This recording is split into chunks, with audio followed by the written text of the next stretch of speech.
Nyakwara Mugejo osekalo kanyo dakika 4 tok sadek mar okinyi arwakni machiegni e twak marwa mar ariyo e chenro mar mbako romo kinyi makawuono matai e twak nyinga Joyce Oduora. Nyakwara Mugejo thuon wach madwa twak e okinyi makawuono tudore kod siro somo e mbalariany. Ahinya kotudore kod lai manyien kata chenro manyien mar chwalo hola ne jopuonjre masomo e mbalariany duto kaachiel kod kuonde tiegruok mag TVET kaluwore ni sirikal mano mar Kenya Kwanza e kinde mane gidonjo e telo ne gibiro kod lai manyien mano mar chwalo omenda mag somo kata chwalo omenda mar sir mar somo ne jopuonjre mago masomo e mbalariany mopogore mag piny owacho kaachiel kod kuonde tiegruok mag TVET. Ka new funding model makamano nyaka sani koro ichiwe kidieny mopogore ka koro ichiwo gi kaluwore kod chando mar nyathi kaluwore ni omenda makamane kinde ma ichiwo gi ng'iyo ka nyathi ochanda ahinya mano miluongo ni vulnerable, nitiere mano mar needy kaachiel kod less needy gi less vulnerable. Magi kidienje duto ma ing'iyo e kinde ma ichwalo omenda makamago ne jopuonjre masomo e mbalariany kaachiel kod kuonde tiegruok mopogore e pacho kae. Nyakwara Mugejo kata kamano nyaka sani wanyalo wacho ni nitiere jopuonjre monego bed ni donjo e kuonde tiegruok mago mag mbalariany kod kuonde tiegruok mag TVET kochakore dwe mar 9 mano ma higani. Kata kamano jopuonjre makamago moko kuomgi osebedo ka yudo pek ahinya e timo application kata oro kwayo margi mondo giyud scholarship kaachiel kod omenda mar hola mar loan mi ichiwo negi kokalo e lai manyien mar chwalo omenda mane sirikal obiro gode pacho kae. Ka nyaka sani bende nitiere jonyuol moko gikia ni e buo funding model ni omenda maromo nade ma janyuol onego bed ni golo to sirikal biro bedo ka golo omenda maromo nade. Ka nyaka sani bende wang'eyo ni thuolo mano mar chwalo kwayo ne jogo madwa yudo hola makamago ochor nyime nyaka kanyo tarik 15 mar dweni mar 8 higa mar 2024 mar mondo mi omi jopuonjre duto thuolo mar oro kwayo margi mondo japuonjre moramora kik we oko e kinde ma sirikal chwalo sir mag somo ne nyithindo e kuonde tiegruok kaachiel kod mbalariany duto ma pacho ka. Nyakwara Mugejo kotudore kod siro somo e mbalariany okinyi makawuono abobedo kod welo adek mabobedo godo kod twak mong'etha mar mondo mi wane ni new funding model ni bende osechopo dwaro mare yo makare to bende oseneno ni adiera nyithindo mochando oyudo thuolo makende mar dhi mbele kod tiegruok maggi kata sombgi e kuonde somo duto mamalo ma pacho kae. E studio marwa e kaunti ma Nairobi ka Nyakwara Mugejo ntiere kae kod Peter Orero. Peter Orero en jakanyo komiti mar somo e od bura mamalo to bende en jaod bura mane kar chung' od bura ma Kibra buore Nairobi kae. Machiegni mheshimiwa ichiw nade okinyi makawuono kendo machiegni tu. Achiw maber ahinya. Awuone dhi chako ni an jaod bura ma Kibira kokan e komiti mar education. Kawuono watwake wechego mag somo koro waketo komiti mar somo mokwongo adukero kamano ahinya kuom luonga mondo wawuogi anyuola e wach mar somo mongirore universities magwa kaka an achiel kuom jogo mang'iyo wach education e Kenya kae komiti. Aparo ni en hawi maber ahinya ni kawuono wanyalo twak gi jowa nikech gini osekelo midhiero ahinya kuom jogewa ma jopiny. Ok ging'eyo ni to model ni en nang'o. Kane wadonjo education committee mokwongo an napingo model ni ahinya. Adwa ni make mana gi kanyarwak welo mamoko ma bende antiere godo e studio kinyi makawuono. Ibo nyiswa ni ang'o momiyo ne ipingo model makamano to nyaka sani bende osechopo dwaro mare adier nikech e kinde mane isidhe ayanga kod jatend piny Kenya William Ruto nowacho wang'e ni chenro makamae nosidhe ayanga tarik 3 dwe mar 5 mano higa mar 2023 mag bende nowacho no bokonyo e tieko achiedh nade ahinya manitiere mbalariany mago mag piny owacho kaachiel kod kuonde tiegruok mag TVET. Bende waseneno ka otiek achiedh nade makamano kendo osemiyo jopuonjre mochando yudo thuolo mar somo mana kaka nyithindo mamoko. Nyakwara Mugejo nyisi nantiere kod welo adek welo makamago tudore kodwa achiel kachiel e yor lony manyasani mano mar Zoom. Antiere kod Emmanuel Abuk ma en jalup director makojolo mano mar University Funds otudore kodwa achiel kachiel ka entiere Machakos kaachiel kod wendo machielo Colleagues Wenje ma en jawacha mar Helba. Chak kod Emmanuel oyawre ichiw nade okinyi makawuono kendo machiegni twak. Oyawre ahinya chiwo makare machiegni twak okinyi makawuono. Collins oyawre ichiw nade okinyi makawuono kitudri kodwa ka intiere Machakos? Joyce achiyo maber, amor kabisa mar join weche mwadwa wacho kawuono gi mondo mi waler ne jo piny, waler ne ka weche gi chalo, omiyo amor malich kuom rwakowa e budho makawuono.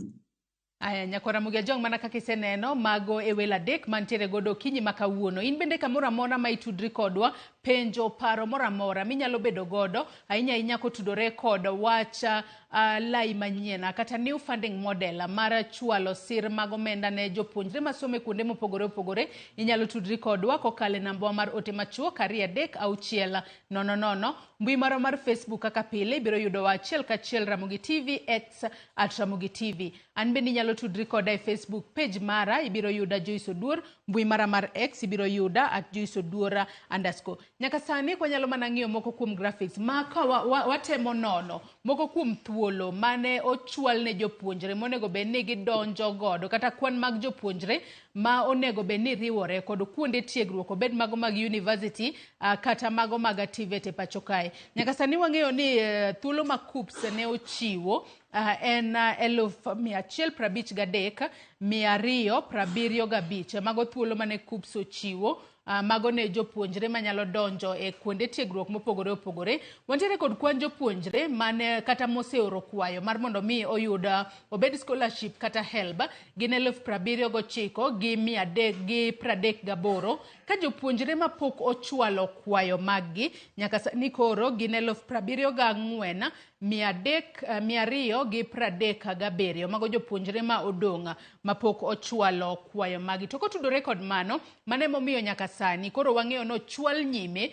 tarika mano mar oro kwayo ka bende mano ote mano gol kanyo kod jagoro mongirore migawo mar somo mano Beatrice Muganda wacho kanyo ni wamor mar lando ni wachoro nyime chenro mar oro kwayo ne sir mar omenda kod ndalo 10 kendo ibiro lore tarik 15 dwe mar 8 mano mahiga ni. E chenro manyien no sirikal biro chiwo sir mar omenda mana ne jopuonjre kaluwore gi chando magi. To mana kaka asenyisi ni chando makamago opogi e kidienje mopogore opogore. Wantiere kanyo kod vulnerable, wantiere kanyo kod needy, less needy.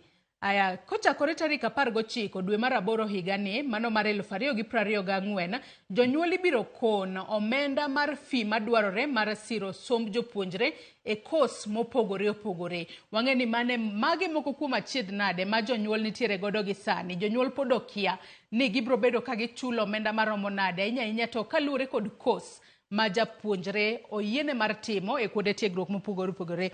Mheshimiwa Peter Reri wacho kanyo ni kinde mano chwal new funding model ni kwede matamra gi nono. Ni kwede nang'o? To nyaka sani wanyalo wacho ni osechopo dwaro mare adiera. Aparo ni kaka wacho ni an asebedo japuonj higni mang'eny. Omiyo kanokel new model ni natemo penjo jogo ni to parameters mitiyogo gik mitiyogo mondo mi ong'e ni ng'ani en vulnerable, ng'ani en needy, ng'ani en less needy, very needy. Utiyo gi parameters mage. Nikech namiyo gi example ni nitie Equity Bank. Sama gichulo ne nyithindo fees cha, gibire ground, magikawo ji magiwuothgo, magidhi e ute jogo, magine ni nyathi mowadwa chulo fees ni odak kanye, oa kanye, to somo kanye, tang'o momiyo wachulo ne fees. To ma ne ok otimore kani chako gini. Omiyo nakone ni gini kidhi tim to onyalo bedo kaminyalo kwalgo pesa jonyuol. Nikech onge kaka idhi ng'eyo ni nyathi machandore ni, ochandore to bende en adieri ni dhi miye pesa gi. Nikech kan wang'iyo gik mane gitiyogo. Kane gidhi ng'iyo an gi documents ka manyiso ni ka gidhi ng'iyo gigo ni nyathini kiwacho ni en variable ging'e ni nosome secondary mane. Niwacho ni kosome day school timiye max kata na 17 ni nikech osome day school. Takone ni nitie jonyuol man go ma ok en nyithindgi odhi e boarding school. To koro ka en janyuol ma en ga waiti kaka koro an mheshimiwa kama kata sani nyathina ok dhi e boarding adwa no bed kode tatere day school. To koro osemiya 17 max maromre gi ng'at moro ma nyathine ni e day school nikech onge go. Omiyo nakone ni gigi ok nyal tigo momiyo wayudo adieri mwanyalo ng'iyogo wa categorize. To bende sani koro ok luonge ni vulnerable, more needy or that. Ji no complain masani kori luonga ni band 1, band 2, band 3 nyaka band 5. Koro band 1 ka emi yudo ni magi jok ma owach ni very vulnerable mimiyo. To king'iyo kaka koro government kete wacho ni koro joma vulnerable gidhi miyo 95% mar pesa te michule e university. To gimomiyo wach ni okelo tabu ahinya. Nyocha jo university iluongo ni CUPS. CUPS is Kenya University and Colleges Placement System. Jogi jo CUPS gi kano okao nyithindo moko nitie ma e rural ma ok nyal kata donje portals. Emomi yudo ni out of 153,000 plus mano owinjo ni donjo university, 79 kende ema noseluongi to 74 tene pok apply these courses. Tiene ni time mano mi nyithindo gi nitie nyithindo mane pok oyudo chance mondo mi gidonjo university.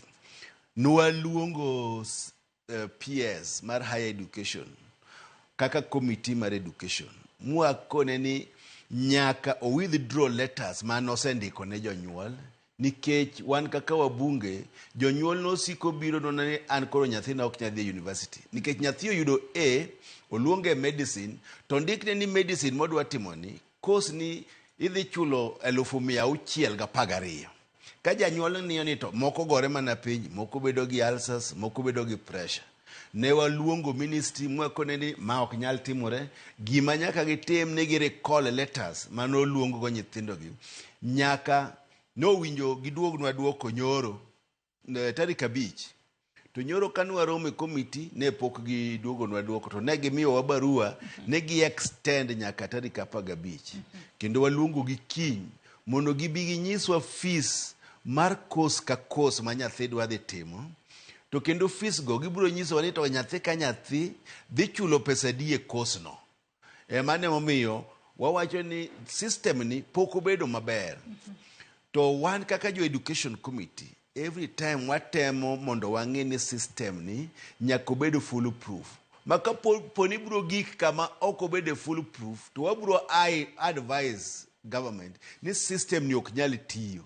Kare gikelnwa system manyalo tiyo. Lakini na winjo ka sirkal wacho ni system ni ema gidwa konyo go universities. Tiende ni ikonyo go universities e yo machalo nade. Ni mabiro miyo universities koro ok bi depend government funds mondo gi operate kaka complete universities autonomous. Tiende ni gin ging'iyo system ni kaka yo mar kelo go pesa ne jo university. To be kan wang'iyo system ni nyalo mana wak koponi nitie gimondi capitation mimiyo jo university mondo gimi nyithindo. To iga morumo last financial year capitation ni kende ema pok jo university go oyudo. Tiende ni nitie delay giseyudo to pok giyudo moromo kaka owachi no winjo ornegi. Nitie delay deko mar oro pesa no ne universities. Koro sama delay ni obedo to nyithindo ka be poko chulo fees to koro universities be onge kaka nyalo dhi mbele nikech sirkal poko oro pesa, nyithindo ka be poko oro pesa. Koro mae mosebedo chandruok ahinya e wach new model masani dhi mbele. We wawinja ne Emmanuel ka entiere county ma Machakos mano jalup director makojolo mano mar universities funds. Emmanuel karwa ketwaka okinyi makawuono ka itudri kodwa ka entiere Machakos. Nyaka sani wasebedo ka waneno wanyalo wacho ni ng'ekruok makoni kod kocha inya kokalo kata kowuok kuom jonyuol ka achiel koda jopuonjre masomo mbalariany mopogore opogore. Kata kamano wang'eyo ni new funding model ni ne okete mar mondo mi okel yota mano mar somo. To be nang'eyo ni in kaka achiel kuom jolup directors mar universities fund nitiere omenda muchiwo nega universities mano kokalo e yorno mar grant. Bende oti adiera kata bende okonya adiera to kwang'iyo mana generally new funding model ni bende osechopo dwaro mare mar siro jopuonjre manitiere pacho kae. Asante sana Joyce. Adhi wacho ni omende ma grants go still exist to scholarship nobedo rolled out in a progressive manner. Na wachako gi first years, second years, government be withdraw grants in a progressive manner. The Takaji medo donjo university and lot ma work chakoro the grants be bedo reduced. Scholarship cater for two things. One, financial stability of the university, and also accountability.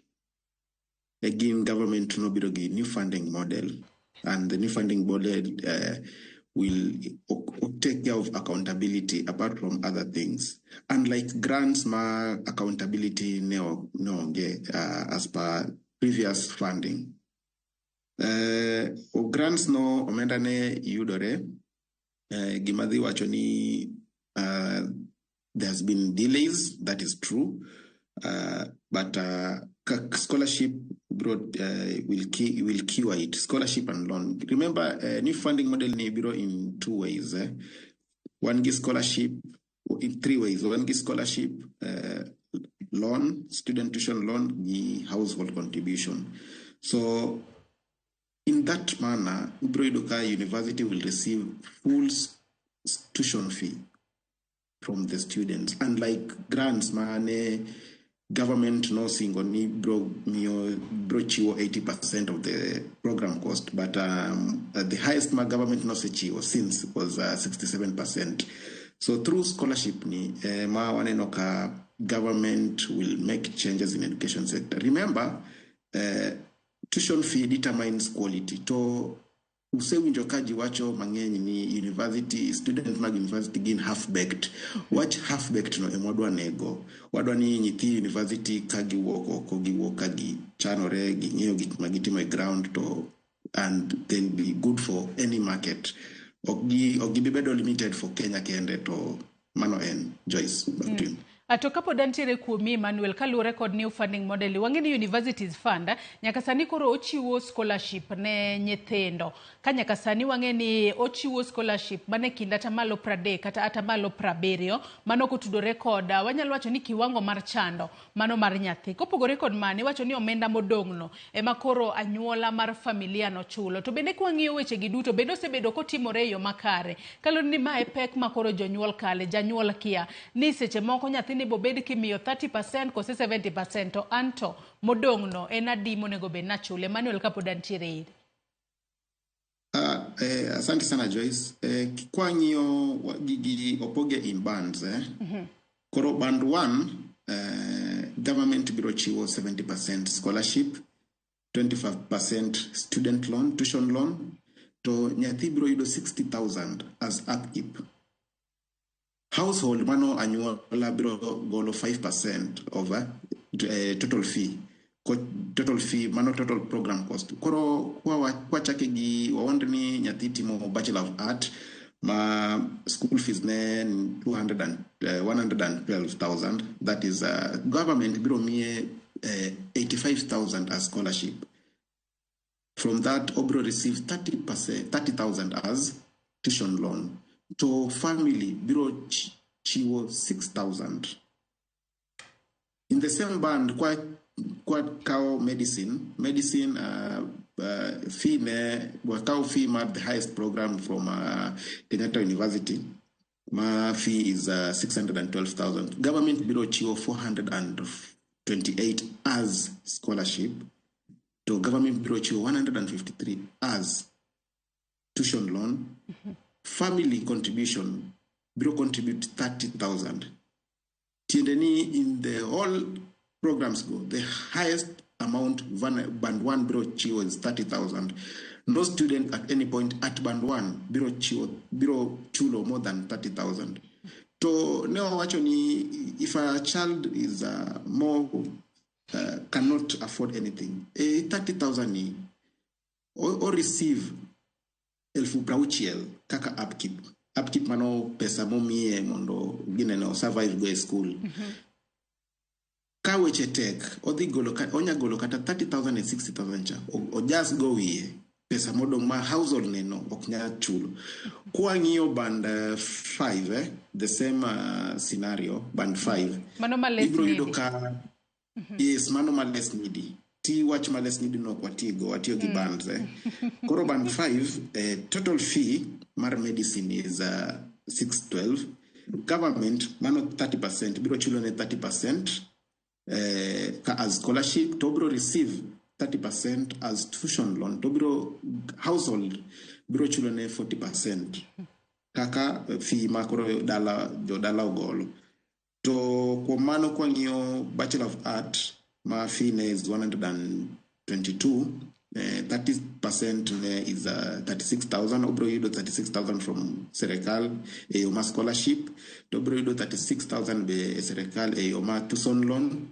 To upkeep pocket money mar nyathi odhi yudo 40,000. Contribution mar dala biro bedo 48,000. Ka different no ok ng'eny mang'eny, ok large. To kwa dhi medicine, because medicine is the highest program cost, is the most costed program. So medicine, government biro mie 183 as scholarship. Kendo biro mie 183 as tuition. My family biro contribute 244. Remember, magi family ma kwase band gi to wangeni jogin gi uweso ma nyalo golo pesa ni kama. Based on MTI gi parameters mantie MTI. King ngamantie band 5 ko show interest in both loan and scholarship. Government biro me 60% of the total tuition fee. Total program cost. Mano 60%. For 60% biro bedo moro 300,000 kanyo. To ki cheko kata band 1, gamana fole band 1, total amount ma government biro chulo ne is 95% of the total program cost. Joyce, back to you. Ilero kanyo makare ahinya Emanuela ka kotudore koda kaka nyaka sani koro omenda makamago poga kidieny kar kidieny. Adona rwakane Collins Wenje bende twako kinyi makawuono kapok wadhi e yueyo marwa mokwongo. Collins Wenje en jawacha mano mar Helba. Nyaka sani Collins ang'eyo ni gwenyruok nyalo bedo nosebedo ahinya kotudore koda New Higher Education funding model manyaka sani koro itiyo godo e pacho kae. Kanyaka sani adwa mar mondo mi ler ne nyakwara Mugejwang ni pogruok mane ma entiere godo nikech sani wang'eni e kinde ma nyathi ochwalo kwayo makamano ichwalo kotudore kata king'iyo kacha kata kitiyo kod portal mano mar Higher Education Financial ma onego beni japuonjre donjo kacha to chwalo kwayo mare. Jopuonjre kinde mang'eny wacho ni onego bedni i apply scholarship mopogore kod help mopogore. Kinyalo mana lero ne nyakwara Mugejwang kata japuonjre maneno wagi sani ahinya to mago ma onego bedni donjo e school kochakore dwe mar 9 mano mahiga ni kaka pogruok nitiere kanye e kind scholarship kod help kata loan michiwo gi sani. Collins. Erokamano Joyce. Inyalo miya thuolo matin mondo ler ne jopiny mondo be joge wa winje kaka ni to wach mar new funding model ni nwabiro kode nade. Koro kane luwore gi higa mar 1952 mane wachako wach mar financing ni, government sirikal ne chiwo pesa ne puonjo ji te nono. Jok mane dhi mbalariany gi ni puonjo gi te nono. Koro sirikal ne chulo 100% mar payment mar school fees. Aya, kano chopo higa 1989 to sirikal noneno ka kendo koro wach ni ne bedo mapek matin. Koro ne gi introduce, ne gi kelo wach mar cost sharing, nywako chudo ni. Koro sirikal nochako introduce 2016 ni mane makoro ne bedo fees mane ji chulo. 2016 ni kendo ne chule e yor loan bende, ni miyo nyithindo loan kendo nyithindo ne chulo godo. Koro kaka ndalo medore ne sirikal oyudo ni pesa ni ok roma ahinya mondo mi universities o run godo jombalariany gide o run godo programs magi. Kano chopo e higa 2017 ne government sirikal no introduce gimiluongo ni differentiated unit cost. Koro ne chako chudo kaluwore gi program ma ng'ato nitiere. Koro differentiated unit cost sirikal ne chulo 80% mar cost of the program ma ng'ato ka ng'ato nitie. Koro kaka winjo abuk olero kanyo maber ni kopo ni ng'ato ne nigi odonje medicine kata ng'ato timo arts for example ng'ato chulo Bachelor of Arts samoro ng'ato chulo 184,000 184,000. tibro yudo ka kendo koro government kata sirkal ne chulo negi 80% of that. 20% ma yudo ne dong'no ema ne koro kendo help ne chulo ne nyithindo kaluwore gi yuto mar nyithindo ka seche gwero. Koro kanyo chalo chopo e higa ma okalo kaka ne winji lere maber Chef Joyce e higa 2023 higa mokalo ne government oneno ka 80% mane osebedo kochulo ne university cha kaka iwinjo ka book potemo lere no yudo ka odok piny nikech yuto mar piny kaluwore gi yuto mar piny, yuto mar sirkal, kaluwore kaka wachalo economically as a nation, ne giyudo ka ne ok en sustainable ahinya. Koro kopo ni jopiny ne be oyawo wang'e maler ne neno gima ne timore e universities kata mbalariany mopogore opogore, iyudo ka kendo kaka quality mawinjo mana book wacho cha, quality mar education nochako dok piny matin. Koro iyudo ka jo mbalariany mo graduate gi samoro kendo koro kata en mana engineers kata gin mana doctors kata gin mana jogine, iyudo ka ne ok ochiny ahinya.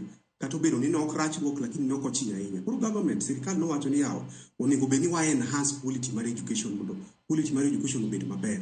Koro ne gichak giwacho ni yawo be chudo miwa chulo ne jo piny ni kata ne wachulo ne nyithindwa gi onego bed ni chudo kaluwore gi yuto mar ng'ato. Winjo ka Peter owacho kanyo maber, jaod bura owacho kanyo maler ni ne gima chienda ahinya en MTI kata yo ma itemni godo ni to ng'ato chudo machalo nade kata ng'ato yuto ne romo nade. Koro mane gima osebedo ka watemo clean up mondo wabed ni wanyalo ng'eyo ni to yuto mar ng'ato chalo nade mondo mi wami ng'ato pesa kaluwore kaka yuto ne chalo. Anyalo nyisi example kae Joyce ni kopo ni nyathi oluonge Bachelor of Arts, on average sani Bachelor of Arts ka nyathi dhi timo kata Bachelor of Education Arts on average nyathi dwaro ni mondo odhi ochul 1,184. Koro 1,184 kopo ni nyathi ma is vulnerable wa establish ni nyathini yuto mar family onge to nyathini dhi dwaro mondo ochul 5%. Koro 5% a whole year en 9,200. 9,200 ni abuk notemo lero kanyo ne jopiny ni kendo ka government osechulo 95% cha to kendo nitie pesa mar upkeep wachak wamiyo ng'ama is vulnerable wamiye 60,000. Koro kata kopo ni ne rach ahinya 60,000 omiye ni mondo odhi okonyre godo e skul kacha seche moyudo somo ni. Kata ka piny rach ahinya ni dala kacha onge yuto ahinya, tinyalo yudo ka ng'ato nyalo golo 9,200 ni e 60,000 cha mondo mi ochako jiwrego. To koro kachaka biro e wach mar application ni, kech temo penja wach mar application kaka chalo. E wach mar application sani i-apply portal ni en portal achiel ema ji apply godo for scholarship to kendo i-apply for help loan. Koro onge gimoro ni chak ipogo ni chak idhi kamachielo, en kamoro achiel to kendo kanyalo lero ne jopiny kidhi adhiye portal marwa miluongo ni www.hef.co.ke. Kidhi kanyo ero to kendo idhi yudo ka wamiyi information mang'eny midwaro mondo mi guide seche midwani mondo i-apply.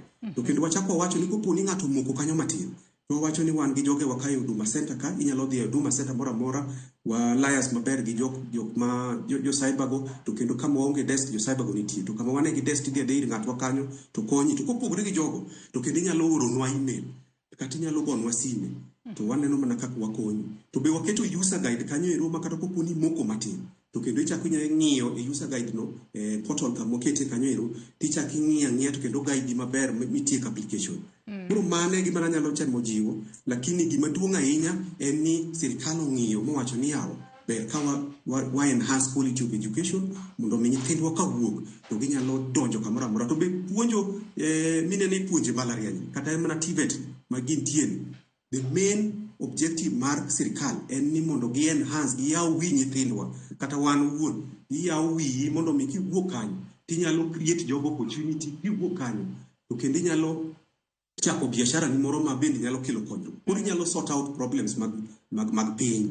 Okochuno ni kiwuok kanyo ni nyaka ichaka tich straight away. Koro adwa ni makna mana parono gi kanyo matin. Adwa nwa dhi e yueyo machuok kaeto waduogi. Kalo ni bendi bubedo kileronwa ni to e kinde application mana kaka iwacho ni en portal achiel mitiyo godo. Bende ng'ato nyalo apply ne scholarship kende to weyo moko apply ne loan kata bursary. Kose ka ng'ato apply to apply gi duto gite maonge weyo mora oko. Nyakora Muge Jwang'a we mar mondo mi wakaw yueyo mokwongo mondi wamodh pi matin Koka waduogi wadhi mbele kod twak marwa, kik idhi mabor.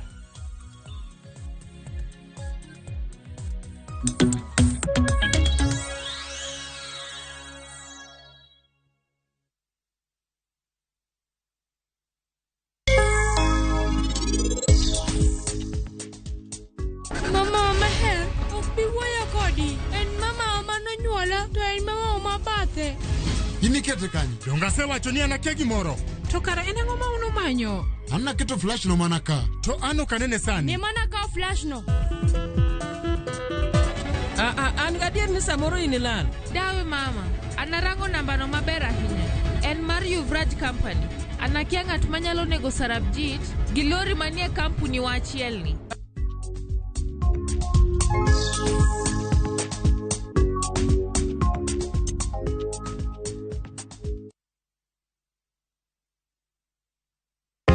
Jothurwa, be usebedo gi gombo mar ng'eyo kaka cham wuok e kodhi nyaka chop kaka chiemo e mesa? Dibed ni dwaro chako pith makelo omenda, kose dwa chako pur mana mar chiemo e dala? Wakelo ni yore mag chako magi duto e chenro mar pur gi ohala. Pur manyasani kendo manigi okang' mamalo to kelo yuto mathoth. Piny olokre dhi e teknoloji kendo puro kenana pur kaka ne manyachon. Kuonde kwath osedok matin. Tinyalo bet gi dhiang' achiel mar grade, tikete e ot, tiomone chiemo to ochiemo. Pur mchele ber kendo nyalo teri mabor. Ngimani be nyalo lokore gi higa 2 kende kitiye yo morere. Pur gi ohala kelo ni jopur kendo joma olony e weche pur. Chieng' tich adek, saa 1:45 otieno, kik bai.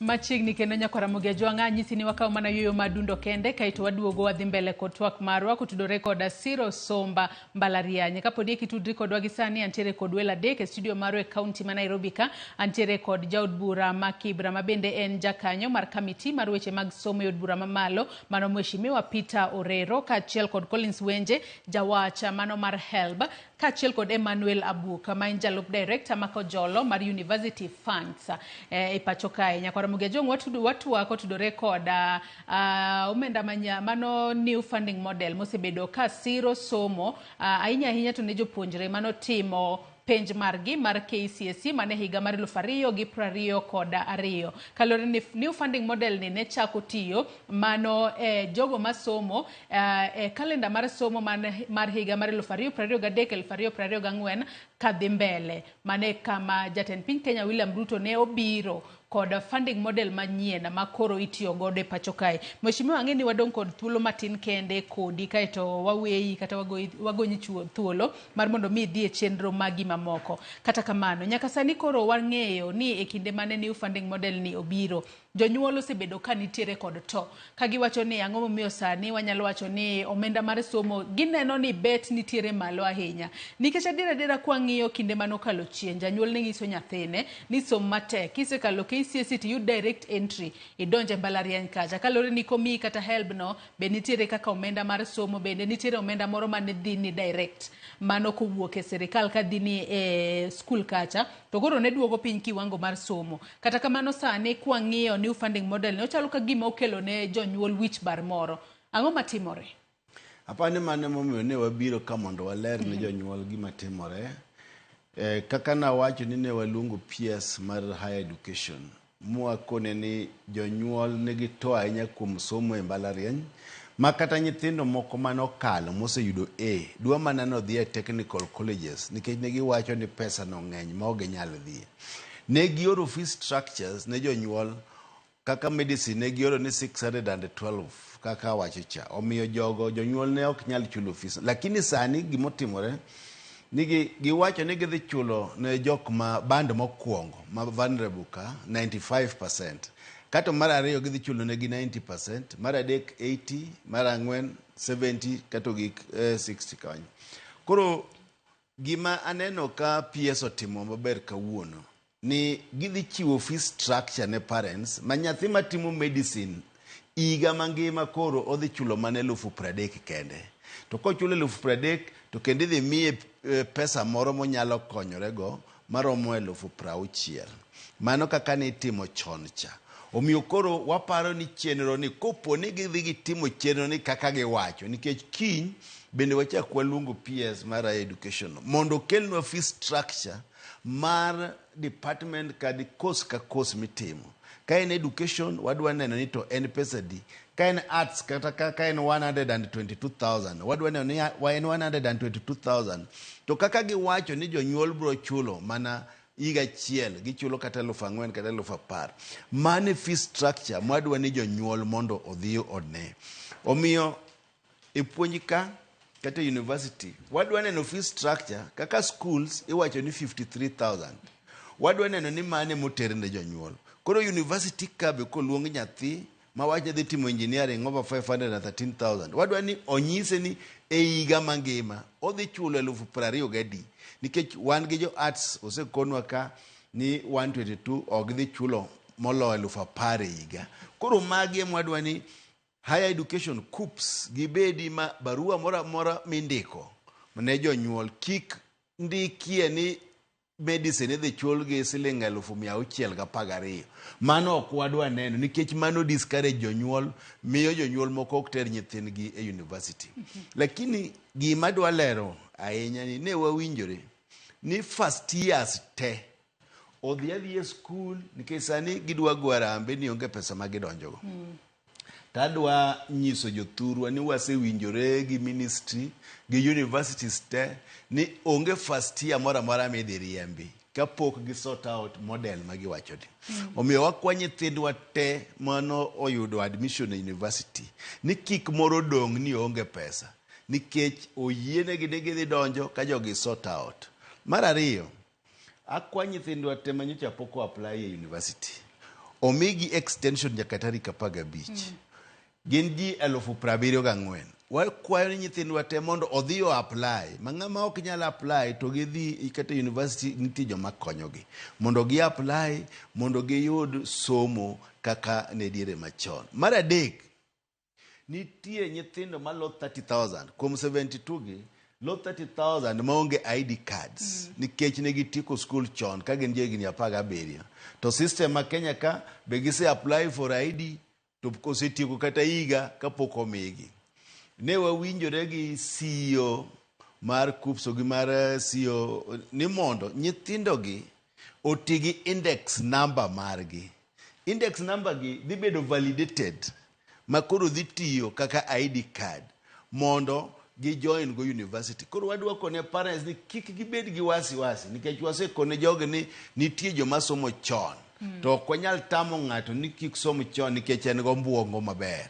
Omiyo gidhi giti gi index number gi magi ne CEO osewacho ni gidhi validate index number mondo gidhi access university. Koro magi e gik ma waparo ni nyalo konyo jothurwa nikech wachno osebiro marach ma somo kaka ne dwa timo medicine ne dwa mana we ne jok manego.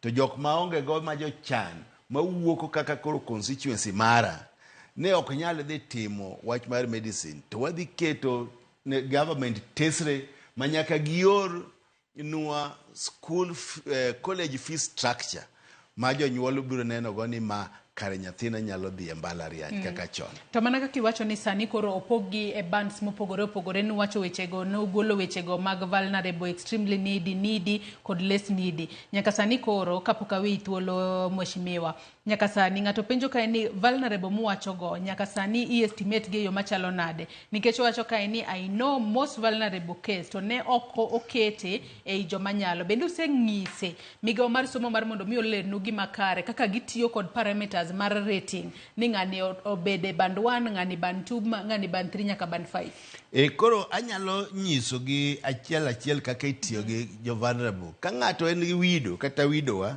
imiye max 20. To ka en gi both parents timiye max 5.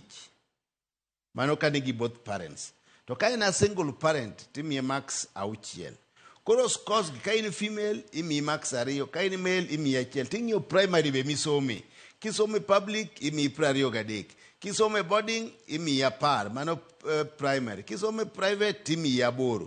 Koro gina kamano nyaka secondary bende nitie public day, secondary private day, boarding, jo marginalized area bende nitiere, to gi course bende midhi tim. Koro magi gik mitiyogo, ming'iyogo vulnerability.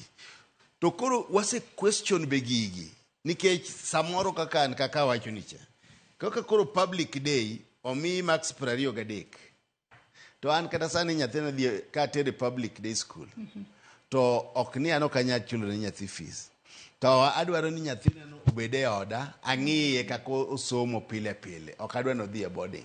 To skunda ni ariyo gi ng'at moro be ma ok nyal chulo fees. To wate imiyo max 23. Koro magi gima wan bende waneno ni parameters mitiyo gogi nyaka wang'i kaka wadhi ng'iyo ni ng'ama vulnerable ni. Be wadhi walime ode. Be chief omiyo wa report. Jaduong' gweng' be onyisowa ni ng'ani to winjo bed ni chulo ne fees. To church modhiye bende nyalo confirm nwa ni ng'ani to adieri onge pesa. Koro parameters gi magi emitiyogo to pod wapingo gi nikech moko keto nyithindo moko ma ok vulnerable imiyo ni gin vulnerable. Tadiera kwa doko kadiera bi paro ni parameters go itiyo godo gadiera kosing'iya kaluore koda gigo ma ng'ato so e system kacha. Wantiere kod thuolo mane KUPPS ochiwo 1153,275 mheshimiwa. Bendi paro ni jogi wuotho e dhot ka dhot mar nono ka jogi adiera ochopo kose gin assumptions ma itiyo godo kaachiel kod geno ma jonyuol onego bed godo. Ahinya to wang'eyo ni iloro chenro ni mano mar oro kwayo tarik 15 dwe ni, to dwe manyien nyithindo chako donjo e skul. Jonyuol moko no kang'isa ka ni gidiwo kod nyithindo gitim nang'o? Mokwongo adwa wacho ni adwa nuoyo kendo ne janyuol ni janyuol oter nyathine e university kopo no luonge. Mana nuoyo ni onge nyathi midhi riembi ka ina first year. Gikaw nyithindo kata last year nyocha watemo last intake nwatemo ma first years ne okoriembi, vice chancellors nondiko negi barupe mondo gibedi. To 153 ji 153 ok gidhi e utegi, negitiyo gi gik mopogore kaka NHIF mar ng'ato, ka in go pension scheme, are you retired, gi NHSF, mago kende gik magitiyogo. Tiene ni system ni en more theoretical, it is not okay practical. Tiene ni ok giyud time mar dhi limo ute ji 153 nyithindo mokalo gi 20 gi nyithindo mokalo university gi.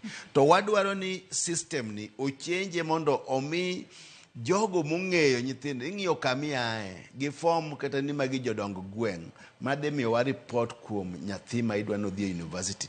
Magi ma koro nyalo improve nwa system ni mondo wang'e ni kare joma nie band mokwongo gi gin joma ok nyal. To joma nie band mar 5 gin joma nyalo. Kik wakik ng'ang'a gi okok. Nwa kiko ni white gi black dhi kikore. Wakaw ka en black obed black, ka en white to bed white.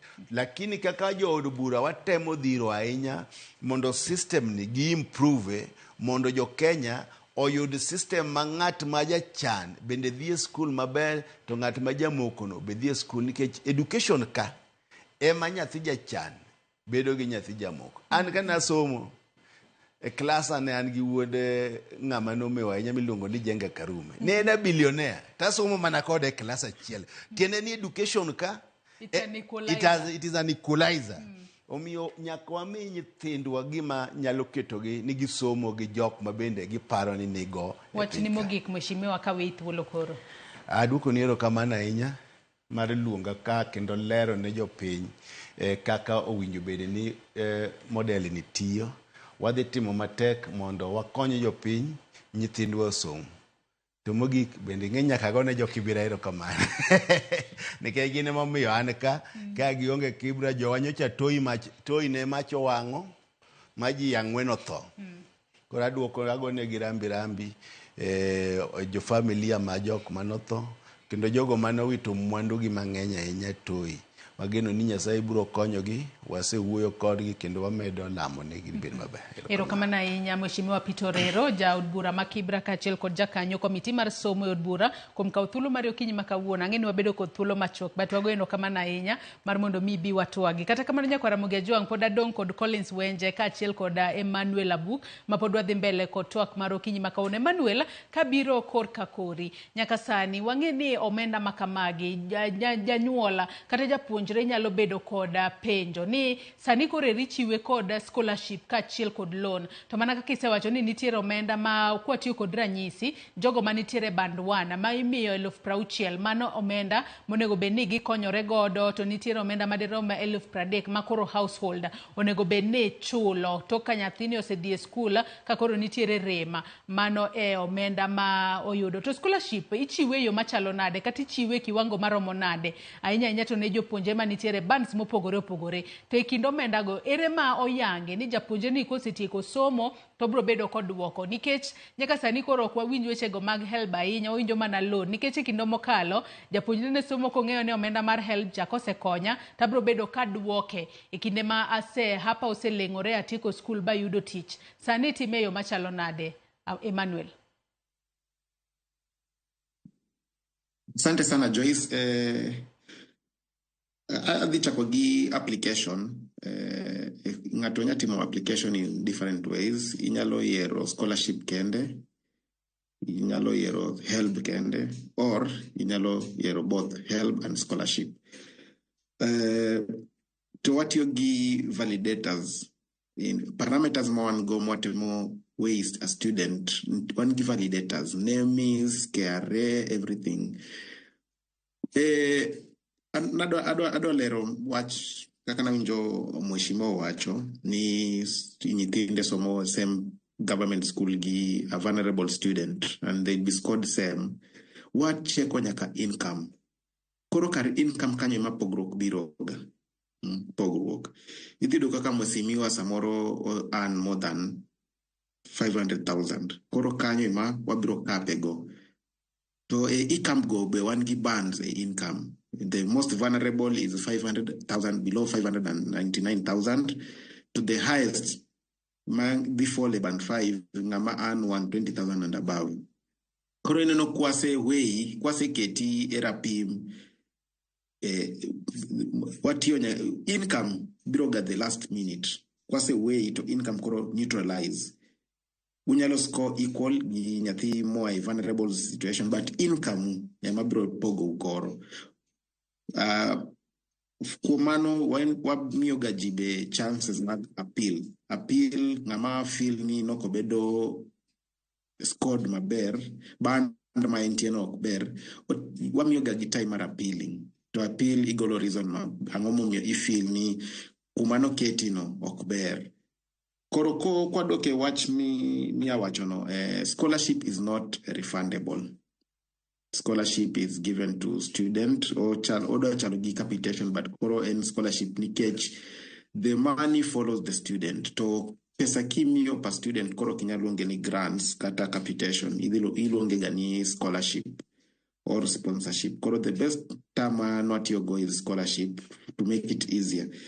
For loan, when biro clarify watch loan no maber, okabi nkechangeni and give more details of how loan.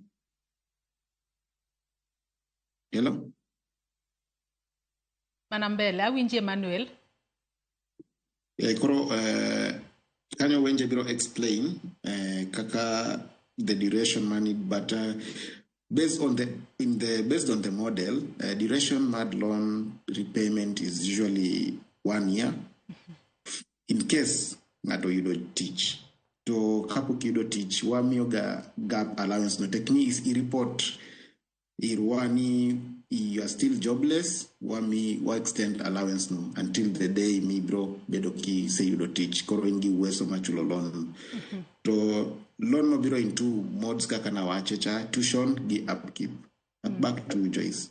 Iwacho kanyo makare ahinya. Collins Wenje, dag hero in kaka jawacha mano mar HELB. Dag gom mar mondo mi lernwa e yo makare. Wachni mar loan, nikech wang'eyo ni HELB en Higher Education Loans Board. Geduse bedo ka uchwalo omenda mar HELB ne jopuonjre mopogore opogore. Tiwinjo kanyo kaka Emmanuel Olero ni loan makamano biro into budget. Nitiere mano mar upkeep to nitiere mano ma biro mano mar tuition. E kinde ma ichwalo ne japuonjre omenda ni duto the account mare to ene mopogo madhi ne upkeep kachiel kod madhi e tuition kose nitiere mano ma ichwalo ne school director to koro upkeep ne makoro nyathi ichwalo ne e account mare mar mondo mi one kaka onyalo konyore go to kapo ni rem nitie ene monyalo ng'ado bura ni yawa jonyuol na ok nyal we ang'ad wi upkeep na matin ni amed godo fee ma household onego bed ne chulo. Collins. Erokamano Joyce. Aparo na nyalo lero wachno maber ni kopo ni i-apply. And the first thing, kaka diwinjo mheshimiwa wacho mokalo cha, aja medo mana jiwo jopiny ni mondo gi-apply. Onge ng'ama idhi pesa kata scholarship no ka ok o-apply. Koro number one thing en ni nyaka i-apply. Abuko oselero kanyo ni mi-apply, inyalo apply ne scholarship separately. Inyalo tick scholarship platform en achiel lakini inyalo tick scholarship kende kata inyalo kawo scholarship gi loan kata inyalo kawo loan kende, but thoth ji of course nikech scholarship en free, onge pesa midhi chule, nyaka ikwong ichak gi scholarship, kik iwe oko ni ok tick kar scholarship. Koro samoro inyalo kawo scholarship tiweri gi loan kopo ni yuto ni nitie. Mar ariyo e wach mar kaka pesa ni ioro e mbalariany ni. Scholarship idhi yor directly kendo dhi adhiya e mbalariany kucho. Aya, mano kose or kono directly, wach mar tuition, kise apply ne loan ni, side mar tuition ni, be wagolo tuition no, be wachak waoro directly ne sikul kucho, ne mbalariany kacha. Koro kose dhi, to kar upkeep ni mwaketi account mar nyathi. Koro upkeep ni kise yudo samoro kaluwore gi yuto, especially ka in ng'ama is vulnerable ma onge kaka yuto ber dala kaucha. Ti make sure ni upkeep ni yudo ni dineno kaka samoro nyalo diyo matin kopo ni bathe moro nodong mar tuition tine kaka inyalo dole godo. Koro mane kaka ler mar wachalo Joyce omiyo wan kwayo maduong' en ni ng'ato nyathi ka nyathi o make sure ni o apply. Aya, wach moro ne be mheshimiwa wacho kacha mar nyithindo maonge ID. Nyithindo maonge ID, wawacho nyithindo maonge ID ma samoro inyalo yudo ka ok nochopo higa mar 18 kata nyithindo ma samoro onge ID nikech pok ID ochopo. Sani gima serikal otimo en ni wayienegi duto gi apply gi index number. Kopo ni onge ID ne nikech in minor kata in underage to ibiro gi birth certificate ni no wa validate godo wang'iyo ni to be in underage. Mar ariyo, kopo ni isechopo 18, make sure ni mondo i-apply ne ID nikech wadhi dwaro waiting card manyiso ni at least ise-apply ne ID. Koro waiting card no nitie kama be e portal kacha kama wacho ni mondo itimne nade i-upload. Koro mano be en kwayo ma wan godo ni mondo nyithindo ka nyithindo kama gintie gi make sure ni gi-apply kasto gik matindo mwadwaro go gi-upload. Wang'eyo ni ID nyithindo osebudho sana kapok oyudo, nyocha nitie deko matin, lakini ne waseyudo assurance ni IDs go bedo process piyo. To kopo ni pok yudo mari, wakwayo ni mondo ibiya i-apply, kendo i-apply kitiyo gi index number mari to i-make sure ni attach waiting card can say apply ni ID. Joyce. Collins kapod antiere iri kapok wadhi e yueyo marwa mar ariyo e twak marwa e chenro mar mbako romo kinyi makawuono. Iwacho kanyo ni nitiere kinde ma ichiwo loan makamano, nitiere omenda ma dhi ne japuonjre mane account mare, to nitiere mano makoro dhi direct e fee. E kinde makoro japuonjre bro bedo ka duoko omenda ni, obo bedo koduoko duto mano dhi e tuition fee kachiel kod upkeep, koso duoko mar upkeep kende. Kad nyalo lero wachno maler Joyce ne jopiny en ni pesa mar loan to en pesa miduoko. Koro koda en tuition, koda en upkeep, en pesa maka isetieko to geno marwa en ni ibro bedo ni ichako chule matin to kendo michulo matisno ema wachako watiyo godo mondo mi wachako water jomoko bende oyud konyruok kata oyud somo e mbalariany ku. Koro en pesa duto mar loan en idhi dwaro ni mondo ichule kisetieko. To uyange mose inyakum ngadi Collins uyange yo machalo nade ka watiyo kod ranyisi ni nitiere nyithindo ma gintiere band 1 ma imiyo omenda mar upkeep 60,000 to nitiere mano ma bende dhi e fee. E kinde ma uchiwo loan makamane ere kaka uyango ni mae atamalo mwatere fee to ni mae atamalo ma wamiyo nyathini kaka upkeep makoro bro bedo ka konye e kinde ma udhi mbele kod sombe mbalariany kacha.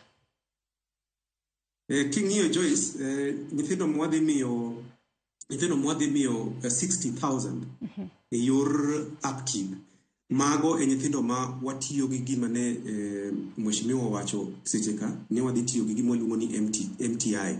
Iwacho ni means testing instrument. Nawinjo ka mheshimiwa temo lero kaka wadhi timo. Koro kwaseng'eyo ni in kaluwore gi yuto mari tabuk botemo lero kanyo. Kwaseng'eyo ni yuto mari tin kabisa. To gima duong' wadhi make sure watimo ni yudo maximum upkeep nikech wang'eyo maber ni samoro kata na pocket money matin minyal miyi ka dala onge. Koro sachudo Joyce, sachudo gima dhi timore ni pesa ni te iketi kanyakla mar tuition cha to gi mar upkeep ni. Koro kosekete kanyakla o form gima luongo ni principal. Koro wa calculate wang'iyo ni to yuto mag nyithindo be chalo kama. Seche ma koro idwaro mondo ichudi no wacha wang'iyo ni to yuto ni chalo nade oko kanyo. Kuro biro dwaro mana ni ichule kaluwore gi yuto mari. Sama yuto piny wang'e ni inyalo mana oro matin. To sama yuto ni malo kendo be wang'e ni inyalo chako timo nade. Inyalo kata mana chule mapiyo piyo. Koro mane kaka wadhi yange to more importantly kaka ni mheshimiwa wacho cha wadhi ng'eyo ni mondo ni ng'ani en ng'ama is vulnerable. Wadhi ng'eyo more importantly to family structure mar uchalo nade. Nikech samoro nyalo kata ka income ni malo matin to un dhano 10. Nyithindo moko kata bi 5 kata 6 manie school te. Koro nyalo ka yuto samoro ne 120 man wawacho cha. To kare ung'eny kama samoro kata ni nyathi moro ma aido kendo mahitaji mar jodala inyudo ka kendo koro ng'eny. Koro mago gik maduto manyak wa calculate seche mwadwa ni mondo wang'e ni twaketie band mane. Koro nyalo ka samoro ng'ato ochopo kata mana 100,000 moyudo higa ka higa dwe ka dwe lakini ochopo mana band 2 kanyo noningo beni obede band 5 lakini obede band 2 nikech yuto tin.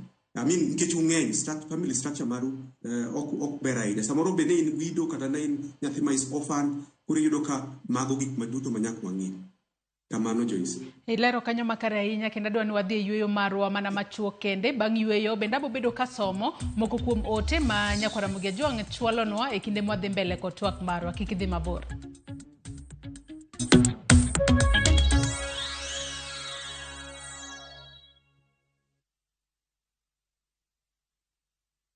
Escape to the beach and enjoy amazing discounts at the luxurious Ocean Beach Resort and Spa Malindi, courtesy of View Travel.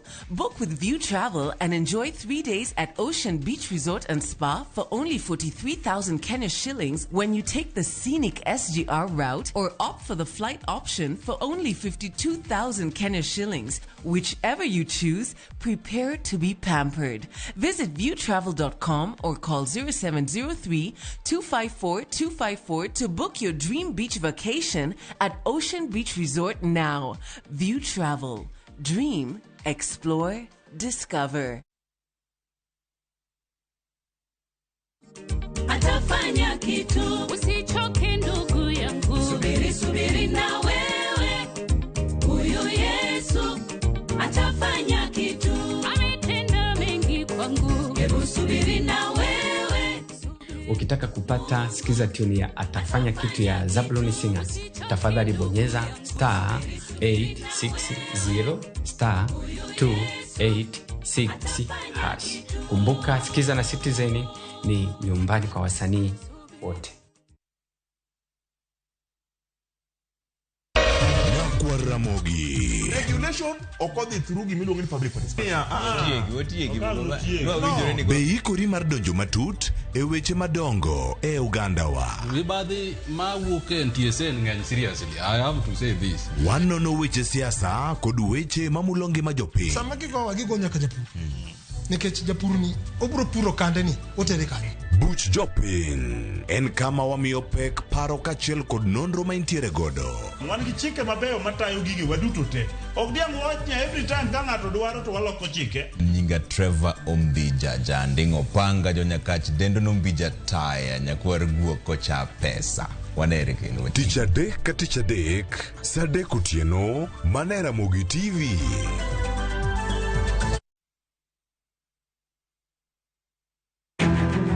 Wakelo ni chenro mar ohala kod lony gi dongruok mopogore opogore. Ohand kinyosi nigi pesa kitimo gima dwarore. Weche makende moa kuom jogo makelo lokruok e ngima dhano. Ohala ber nikech ohala puonji managerial skills. Lek ma in go iriembe mineni gigo chopo. Chakre gi jogo mane ochako ohala manyien. Kalure gi kaka nachako gi kuma achope, ohala ni en ohala maber. Nyaka jotelo molony e timo ohala. Akwajo jodala wate odogi ohala. Ne pek mane gikalie.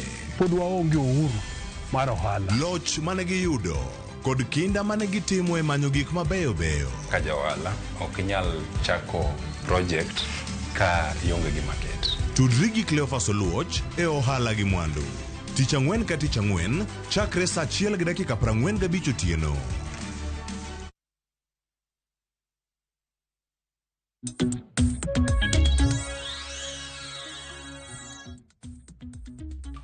Machiegni kendo nyako Ramogi Ajwang' wadhi mbele kod twak marwa kutudore kod Asiro Somba Mbalariany Anyisi nabobedo kasomo moko kuom ote ma ochwalonwa okinyi ma kawuono. Ote ma kamago wabobedo kwasomogi achiel kachiel wawinjane pach joneno magwa e counties kata kowuok e gwenge mopogore opogore. Ote mokwongo Injinia Lazaro Kanyambok wacho kanyo ni funding model should be reviewed to fit in number of the students, especially during the time of economic meltdown. Odhimele kwacho ni sama sirikal decrease funding and at the same times encourage 100% transition, donge ma double speak. Mondo jo Kenya ochop target mar 2030 economic growth projections nyaka education sector kod Department of Research yud services mag strategic think tanks. Ng'ama pod donje public office kod petty jealousy gi fitina mono paro mabeyo chopone oganda kendo joma kamagi onego Nyasaye ket tok tenta mondo ji osud mbele. Odhi mbele mano ote machielo, mano Akuku Atieno, mano mar Thimlicho Hinga Migori County. Ng'isa ni Joyce penjina welo ni to en yo mane magidhi tiyo godo mondo gifweny ni kuom pesa magigolo magisirogo som nyithindogo, nyithindo te dhi donjo e mbalariany. Nikech gisani nyithindo manie kor gwenge pothole pod opong' ma ok donjre. Donge nyithindo nyalo donjo to giyudo ka pesa onge. Kata donge samoro gibiro oro pesa to nyithindo ok ochopo kuonde somo. Ochieng Winston wacho ni johelbgo they don't reply to emails ama DMs. Aya Collins bro bedo ka ngiso adiera mar wach. Dorothy Akoth wacho ni an Dorothy Akoth an kod penjo, be inyalo tiyo gi waiting kata birth certificate ka ionge ID. Roselerno yo makare ni wanyalo tiyo gi mago ka ionge ID kata birth certificate itiyo godo. Janeno moro wacho ni vulnerable muwacho no, how do you estimate it? Nikech I know of a most vulnerable case to ne okete e jomonyalo. Janino machielo wacho kanyo ni good morning, why is it that those who registered for the new funding model mane higa mar 2023-2024 most of them have not yet received scholarship and this is making it hard for students like me. Aya mano penjo mebo bed ka iduoko kanyo. Janino machielo wacho ni in my case I will not receive my last semester result due to the delay. We are really suffering as students. Mano japuonjre. John Otieno wacho ni an John Otieno kawuok Naivasha, an gi nyathi mapok oromo kaw ID. Anyalo yudo scholarship kod help nangoja konyauru asetemo to otamore. Janeno moro wacho ni penjna ni kane asomo school boarding ka jonyuol na ngima to koro sane gisetho. Koro podi keta e less needy. Mwalimu Winnie Mboya bende ng'isa kanyo ni Morning Joyce. Owacho ni kaka japuonj aseneno nyithindo ma jonyuolne kata janyuolne en an average earner kendo otemo matek ahinya, otero nyathi e private institutions of learning, ok onyal ahinya but ostrive chulo nikech odwaro ber ne nyathine. Odhi mbele kowacho ni mokwongo nyathini ka odonjo e mbalariany ofall e band mane. Mar ariyo openjo kanyo ni funding ne chalo nade. Aya, mago moko kuom ote ma joneno magwa chwalo nokinyi makawuono. Adwa na chak kodi Emmanuel. Inyalo mana chako gi penjo ma Winnie Mboya openjo kanyo ni janyuol ostrive kaka janyuol mar mondo mi oter nyathine private school, bende one ni nyathine obedo kod somo maber ahinya ahinya ka wati kod ranyisi ene primary school kachiel kod secondary school. Nyathini koro kodonje mbalariany ka jibo bed ka ipimo nade mar mondo mi okete band mane e kinde ma koro o apply for HELB scholarship kachiel kod loan. Emmanuel.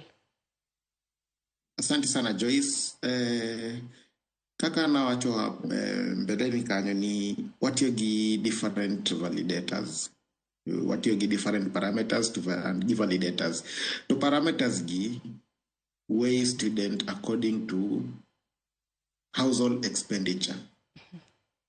Ineno. To ntie gimilongo ni income per capita. Income per capita ni is the final thing mawati go to neutralize weight.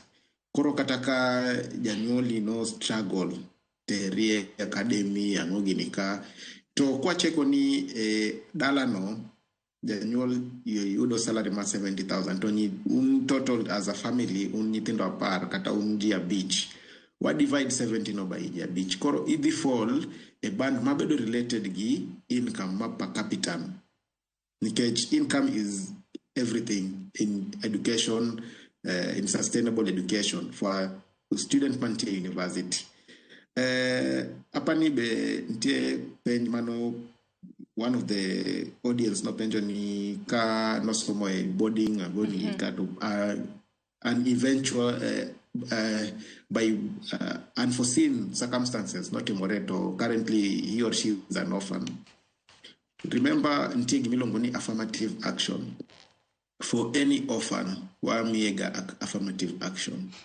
Why? Because orphan depend in the society and the government is the society.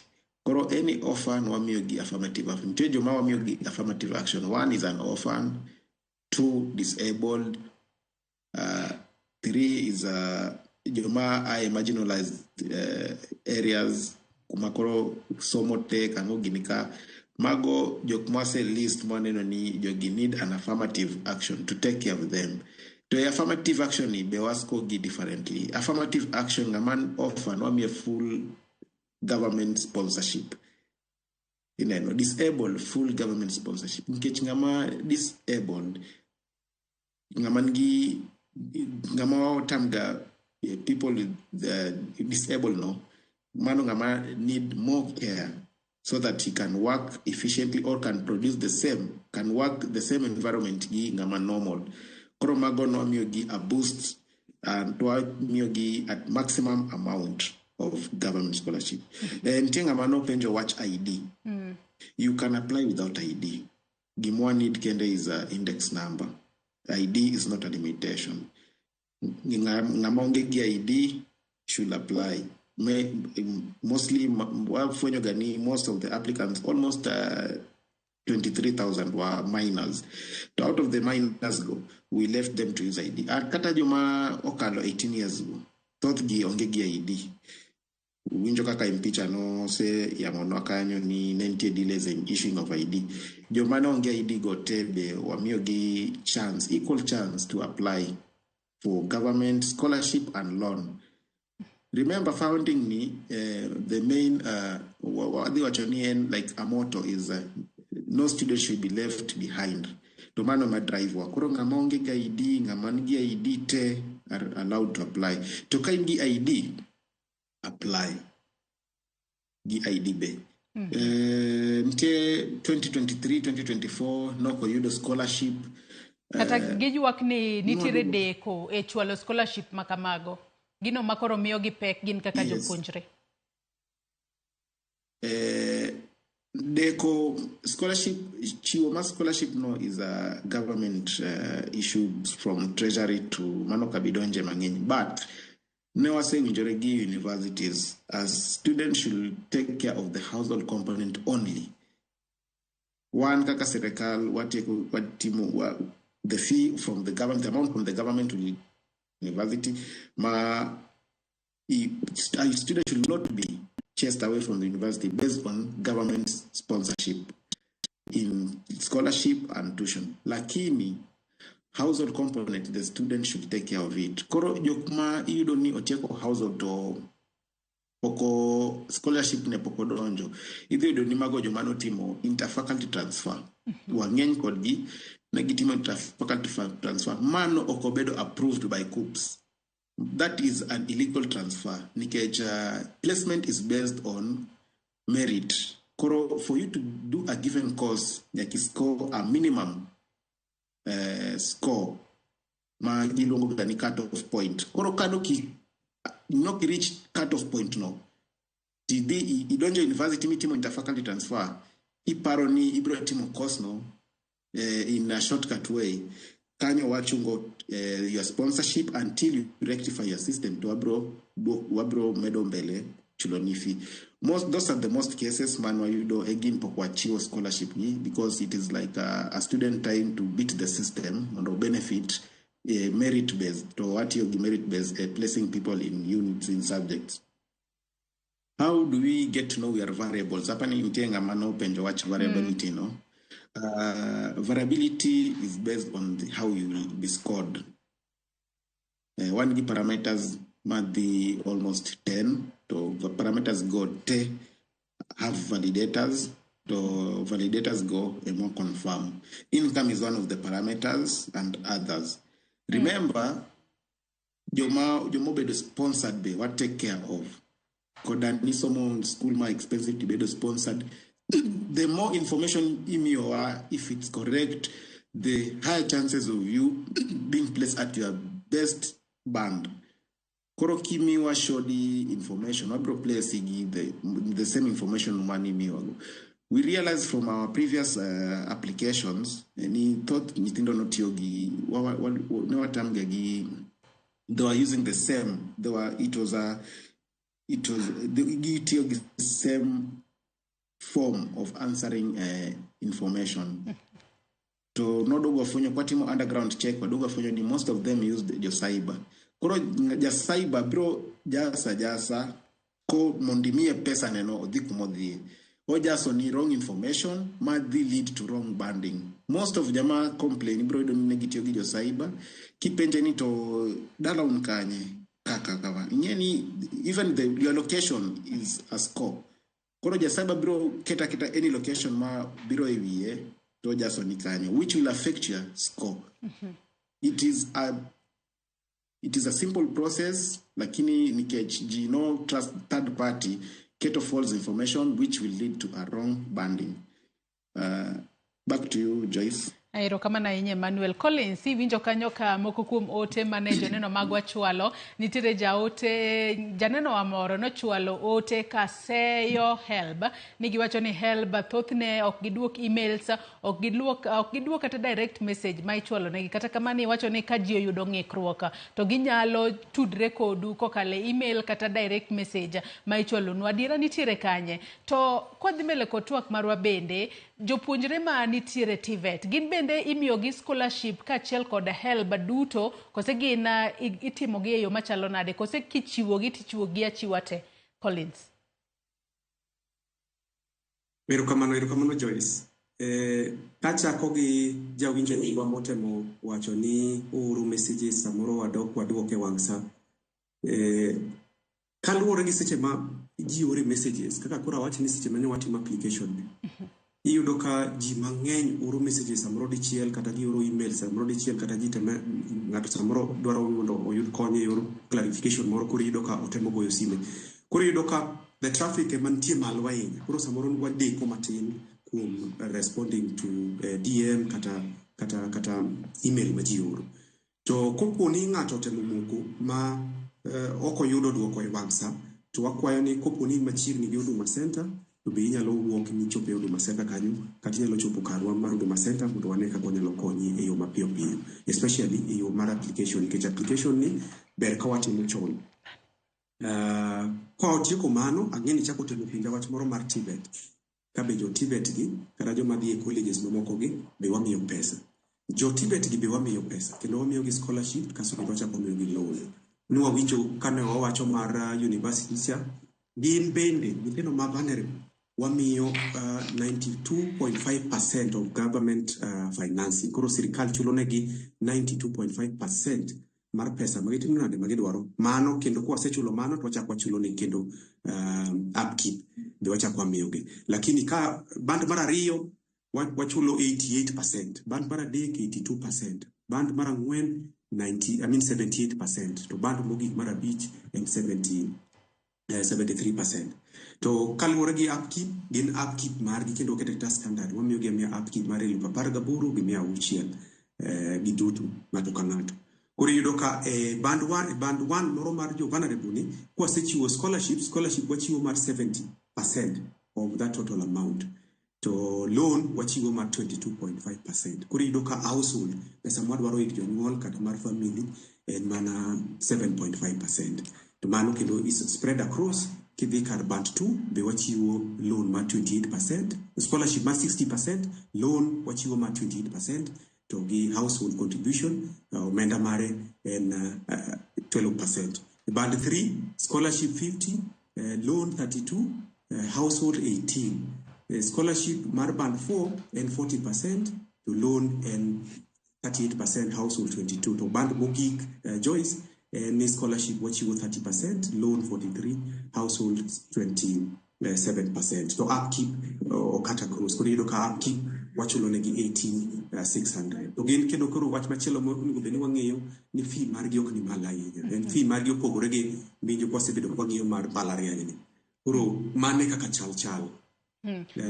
Collins kapod antiere kuomi nikech wang'eyo ni akena luonge ni funding model machona kata kinde ma koro nwang'e mana ni HELB kende emimiyo jopuonjre ma oyudo direct entry kata oyudo grade ma gidonjo godo e mbalariany direct ema ni miyo HELB. Kata kamano wantiere kod jopuonjre moko ma iwacho kanyo ni gin self sponsored kata chon iluongi ni gidonjo e university to thothne ni luongi ni gidonjo kaka parallel students matende ni gichulo fee mag giwegi. Jopuonjre ma kamagi kokalo new funding model ni gin bende gintiere kod thuolo mar applying for scholarship kachiel kod HELB loan kata loan to bende miyo gi kose gin koro kaluwore ni koro nyaka gi sir som gi giwegi gin to koro chenro ma kama owegi oko. Collins. Joyce, mano question maber kabisa. Gima watimo gi jok mar self sponsored sane kaluwore gi kaka sirikal no oronwa wach. En ni jo self-sponsored masamoro the private institutions ki wamiyo gi up to 60% of the loan. To wach mar scholarship to ema podok gi yudi sani. Lakini loan to gi yudo 60% of the cost of the program. Kuro yudo kasi, for example, kuponine cost of the program is 100,000 to wadhi miyo gi 60,000 in form of a loan.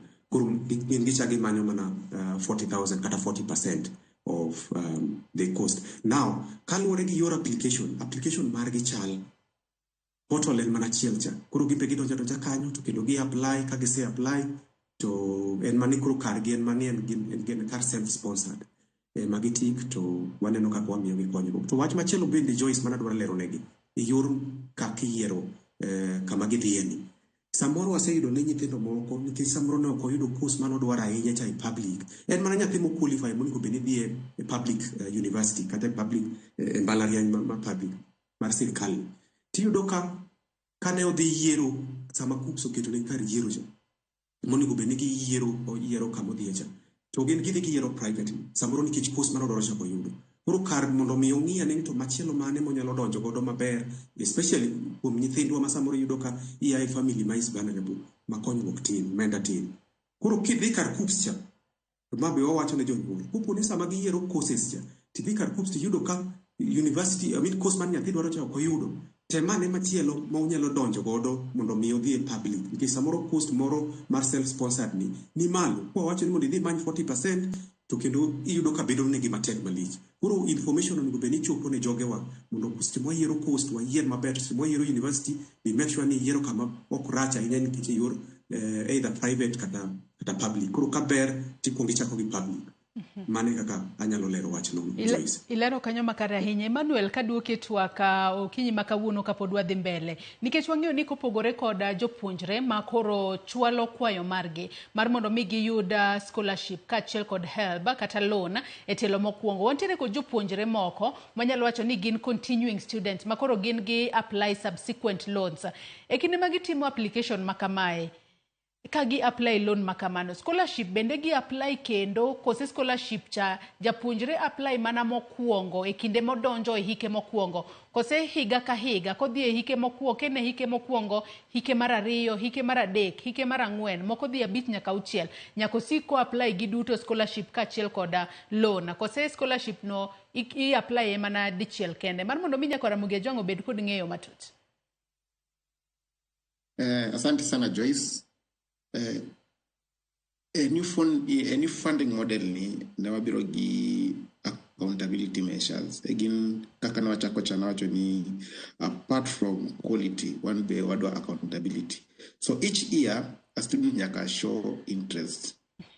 For subsequent, gibiro tiyo ginyalo tiyo gi help loan app or a USSD code 642 hash to by showing interest for subsequent students, wamiyo gi options be.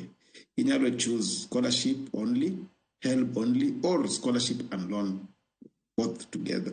Why not mokamano nikech in your second year circumstances might have changed. Nuonge gi nyalo ka in first year sani un gi nyalo. Koro maybe idwa mana help loan kende, you don't want scholarship. Or yamwa koro idonjo e din ma okigo ngato nyaka kawo loan serikal loan ma ginene koro I choose scholarship only. But for accountability purposes no actually a student must apply for each year so that what channel pesa no per annum. Remember one gi program duration. Ka your program is 4 years, itemo application for 4 times. Mano wadi fund at your maximum for 4 years. You can't apply for the 5th time. Wabiro rejected. You showed that you are in school 4 years and you made application for those 4 years. Likewise, Ngamadi school for 6 years or 3 years for diplomas. Back to you, Joyce. To kata kamano nyaka sani koro nitiere achid nade makoni kod kocha matucha inya ko kalo e subsequent students mago machwalo kwayo magi kendo mar mondo mi giyud hola kaachiel koda mano kata scholarship. Moko kuom gi nyaka sani wacho ni giyudo ng'ikruok ni ka seche moko japuonjro temo mar mondo mi oket namba ne mar ong'we yamo kacha ting'ise ni namba ne mar ong'we yamo no nyalo bedo no seti kode. Ang'o makelo achid nade makamagi? Kata bedo ni sani koro wang'eyo ni ochwala kata ochor thuolo kapok portal mano mar oro kwayo mar yudo siro menda. Emmanuel, yudo ka most of subsequent applicants go issue magi face kaka watch ni ma number no realize ni most of the students the number manigitio go in application is different from the number ma temo apply go san.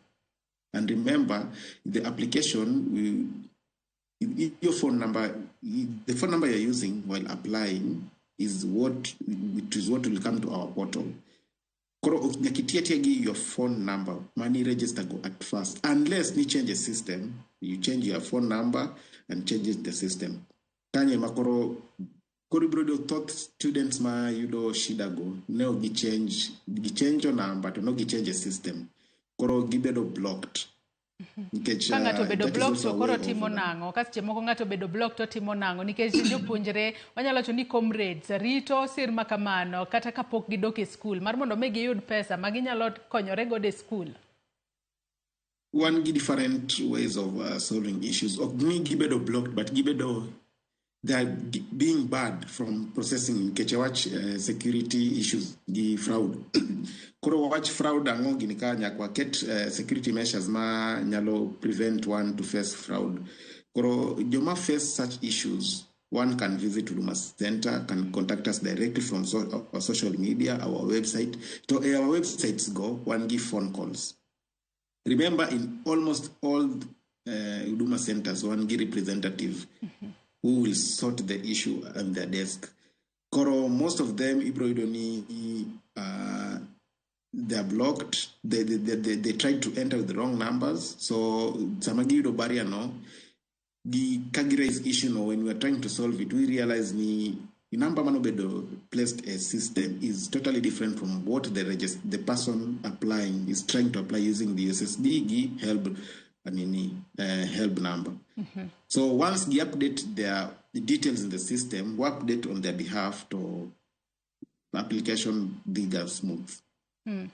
Haya, adwa nwakao yueyo marwa machielo kendo wamodh mana pi matin eka waduog wadhi mbele kod twak marwa ote mathoth. Bende aneno ka Nyakwara Mugia Jwang' chwalo no okinyi makawuono ote makamago abo bedo ka wasomo gi jolony mantiere godo bro bedo ka duoko gi mar mondo mi Nyakwara Mugia Jwang' obed kod ng'eyo ahinya nyata gi e thuolo ni mapodi ochor nyime amago oro kwayo ne jopuonjre ma dwaro mar mondo mi oyud sir mag somo e kuonde tiegruok mopogore opogore e pacho kae. Wamodho pi matin waduogo wadhi mbele kik idhi mabor.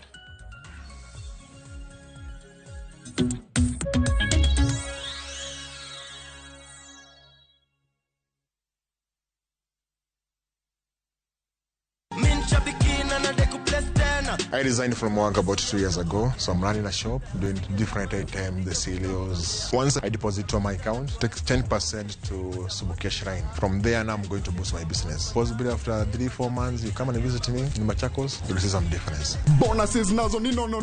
Kwanzia 12, 13 and 14 correct predictions. Unacheza na 99 bob tu. Chukua simu yako, ingia www.shabiki.com. Fungua jackpots, click on super jackpots. Chambua game zako safi, review bit slip yako, ukiona iko sawa, place bet. Alafu sasa unategea game zichezwe. Shabiki super jackpot, ni time yako. Minadai wote twenda hivi to bet. Not for persons under the age of 18. Shabiki.com is authorized and regulated by BCLB license number 587.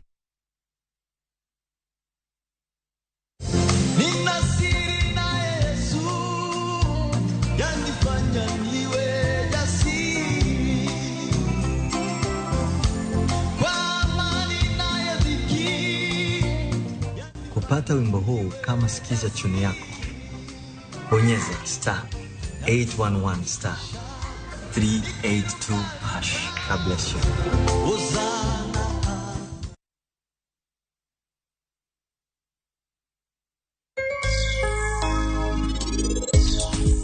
Mokwongo machine ok dwar gima ng'ich. Mondo wami machine tich mayot, odwaro ma pige odok piny. Kendo ibiro kong'ade matindo tindo kendo maber to kendo ng'ade mang'eny dakika matin.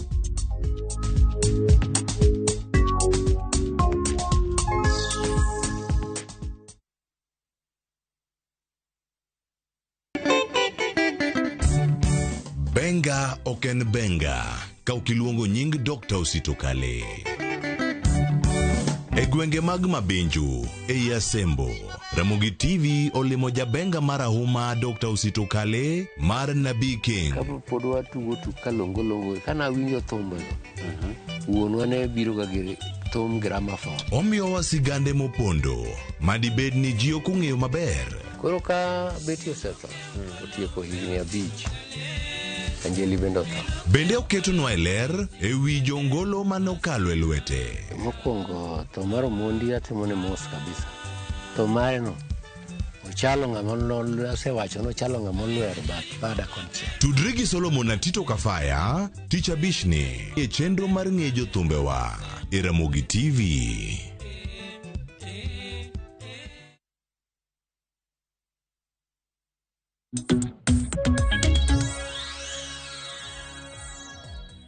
Nyakwara Mugia Jwang' machiegni kendo wadhi mbele kod twak marwa e chenro mar mbakoro. Madona soma moko kuom ote ma Nyakwara Mugia Jwang' medo chwalonwa penjo paro mopogore opogore ma Nyakwara Mugia Jwang' chwalonwa. Janeno wacho ni openjo kanyo ni ang'o momiyo jogo matimo quantitative survey at diploma level are not eligible for government funding at Technical University of Kenya. Aya, Emmanuel bro bedo ka duokonwa penjo makamano. Janeno machielo, wacho ni kuom jogo maonge ID ochuno nyaka gi apply gi junior bank account koso mano bende penjo maleo kanyo. Dickson Rangi wacho ni Ramogi an Dickson Rangi nyara opande ne olal ose apply to ID pok oduogo to help and scholarship to nose yudo e year 1 en gi waiting kod abstract letter otim nango penjna jolony.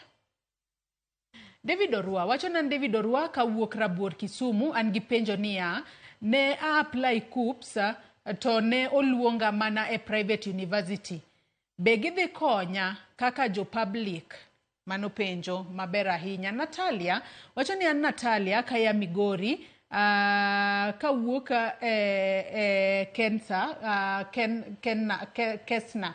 Wacho ni I was sponsored in primary and secondary and later collapsed. I applied for help and scholarship but actually was really disappointed where my upkeep is 20k. Odhimbele, scholarship is 55k and tuition loan is 55k. My household fee is 70k per year. Hadi sai, I have a balance of 58k that my parents can't really afford. I'm really disappointed with the government because I don't think if I'll continue with my education. Aya, mano penjo Manatalia. Openjo kanyo wacho kanyo ni okopara konyalo dhi mbele kod sombe kaluore kod peka makoro entiere godo kaluore ni omenda mano yudo koro kata mano ma familia mari onego bed ni chulo ng'eny ahinya magiparo ni familia magi ok nyal ka oting'a mar chulo omenda makamano. Collins achak kodi winjo moko kuom penjo ma joneno mago penjo kanyo moko kuom gi ywak ni opande magino lala entiere kod abstract kaachiel kod waiting letter otim nango to maduong' mogik moko kuom penjo kata mogika ma Natalia ywak ma Natalia nitere godo nyaka sani koro household mari onego bed ni chulo 78k ma owacho ni nyalo bedo ne mapek kata nyalo bedo ne gi mapek kuom chulo otim nango kalore ni entiere kod to ni ponono ok onyal dhi mbele kod sombe. Emmanuel. All right. Kamano Joyce. Kamano Joyce. Wachak gi mogik mar Natalia ni. Ichawinjo ka opek. Natalia, wanyalo kwayo ni mondo itim appeal. Kopo ni circumstances will change kaka book no wacho mokwongo cha. To wakwayo ga ni mondo nyithindo obi otim appeal, especially kopo ni neno ka mano waketo nino kata band mano waketie cha samoro neno ka ok odhi kodi maber ahinya nikech samoro nitie information moro mane ok wang'eyo nikech awinjo kitemo wacho kanyo ni ne bedo sponsored aparo ni maybe a high school kuro aparo ni that sponsorship ema samoro ne ok provide the evidence maber mondo mi wane kaka wanyalo timo nade wanyalo konyi e yor banding mondo wane kama iketie maber. Koran duoko ma precise en ni make sure ni mondo ioro appeal. Bangma make sure ni mondo ioro appeal. Appeal makamani ioro nade Collins? Appeal makamano ioro nade? Appeal be waketo embe na online. Kuri donjo mane portal kacha to e-appeal. Kuro there is a tab for it. Kuri appeal kisi appeal wacha pa ido gino be mana through your mark digital. Kuro kwa se yude ti attach the relevant documents. Kaka kuro winjo ko wacho ni ne no bedo sponsored in high school. Kuro that sponsorship, there could have been some form of evidence mane godo. Kata mano miye, kata barua mo. O make sure no keto barua no. Kopo ni weche do change. Samoro kata janyuol ni moro kata ngato otho along the way. Kata circumstances will change. Kata janyuol okoso tich. Siche mani chako ni tich niti. To bange no kamoro kuro tich odhi okethore. You make sure ni attach kata another termination letter. Gimocha law evidence. Manyiso wani kuro janyuol okoti. Kasto kende wacha kwa review. Mano is possible. Aya, wach machielo mana winjo ka nyathi moro wacho kanyo, kata jawinjo marwa, notemo wacho ni to diploma e technical college e universities, kata diploma e technical university, kata diploma e university mora mora. Gima sirikal no wacho, ni diploma gi, kata these other technical courses matindo gi, mag certificate kata mag diploma gi, onego beni timo gi e TVET institutions. Koro kwayo ne jo winjo marwa, ni gi make sure ni kupo ni dhie kopo ni dhi timo diploma kata dhi timo certificate course kata artisan courses ki i make sure ni dhi timo mago TVET institution kidhi e website mar jo help kacha idhi do ko waketo list mar TVET institutions mar registered gi Ministry of Education nikech mago bende mwauri ang'owa e konyruok. Koro iyudo ka samoro nitie colleges moko ma gin registered gi Ministry of Education. Koro iyudo ka mago ok waoriga scholarship chat kendo ok waori loan. Koro kwayo marwa en ni make sure ni ing'iyo website wa kacha, list mag TVET institutions mwaketo kacha, ema mondo i-apply kidhi timo diploma. Waseneno ka nyithindo mang'eny temo ringo ni mondo dhi otim diploma e university. Koro kisechopo kacha, to kendo ichaki kwamo nikech ok waoro pesa. Mano e policy mar government at the moment. Aya, mano kar diploma. Na winjo ka jawinjo marwa be ochako wacho ni to be onyalo tiyo gi ni to ere kaka inyal konygi e yor yawo account kopo ni en minor. Banks moko nitie ma offer that solution. Gin gi yawo nega nyithindo this minor accounts. Mwaseneno, mwasewuoyo go directly in Post Bank. Wawuoyo gi Post Bank kendo gi offer solution. Gi offer solution ne minors kendo gi offer solution ne nyithindo ma samoro isechopo 18 nonego beni bedo gi ID, ise apply ne ID ni pok obiro. Koro kwayo marwa en ni idhi ng'iyo Post Bank kacha. Kendo samwa i-apply ibiro yudo ka waketo options mar kata mana Post Bank. To koro inyalo yiero Post Bank, tiyawo account code gi, tidhi timori nade? Itieko application mari. Koro wayiene nyithindo mathindo bendo oket kanyo. Aya, machielo machaka winjo, ni to bende inyalo apply ka in gi waiting card. Ang'eni ni wasewache chon, jawinjo marwa ni samoro ne ok owinjo. Gimwatemo wacho ni waiting card ka in godo wayieni mondo i-apply. Gimidhi apply go in place of your ID en index number. Koro kisedonjo e profile kacha, tikende jaza i make sure ni kendo we attach waiting card mari nikech waiting card non gi serial number ne mwatiyo go mondo wang'e record mari ni to ng'ama nade manomiyo loan.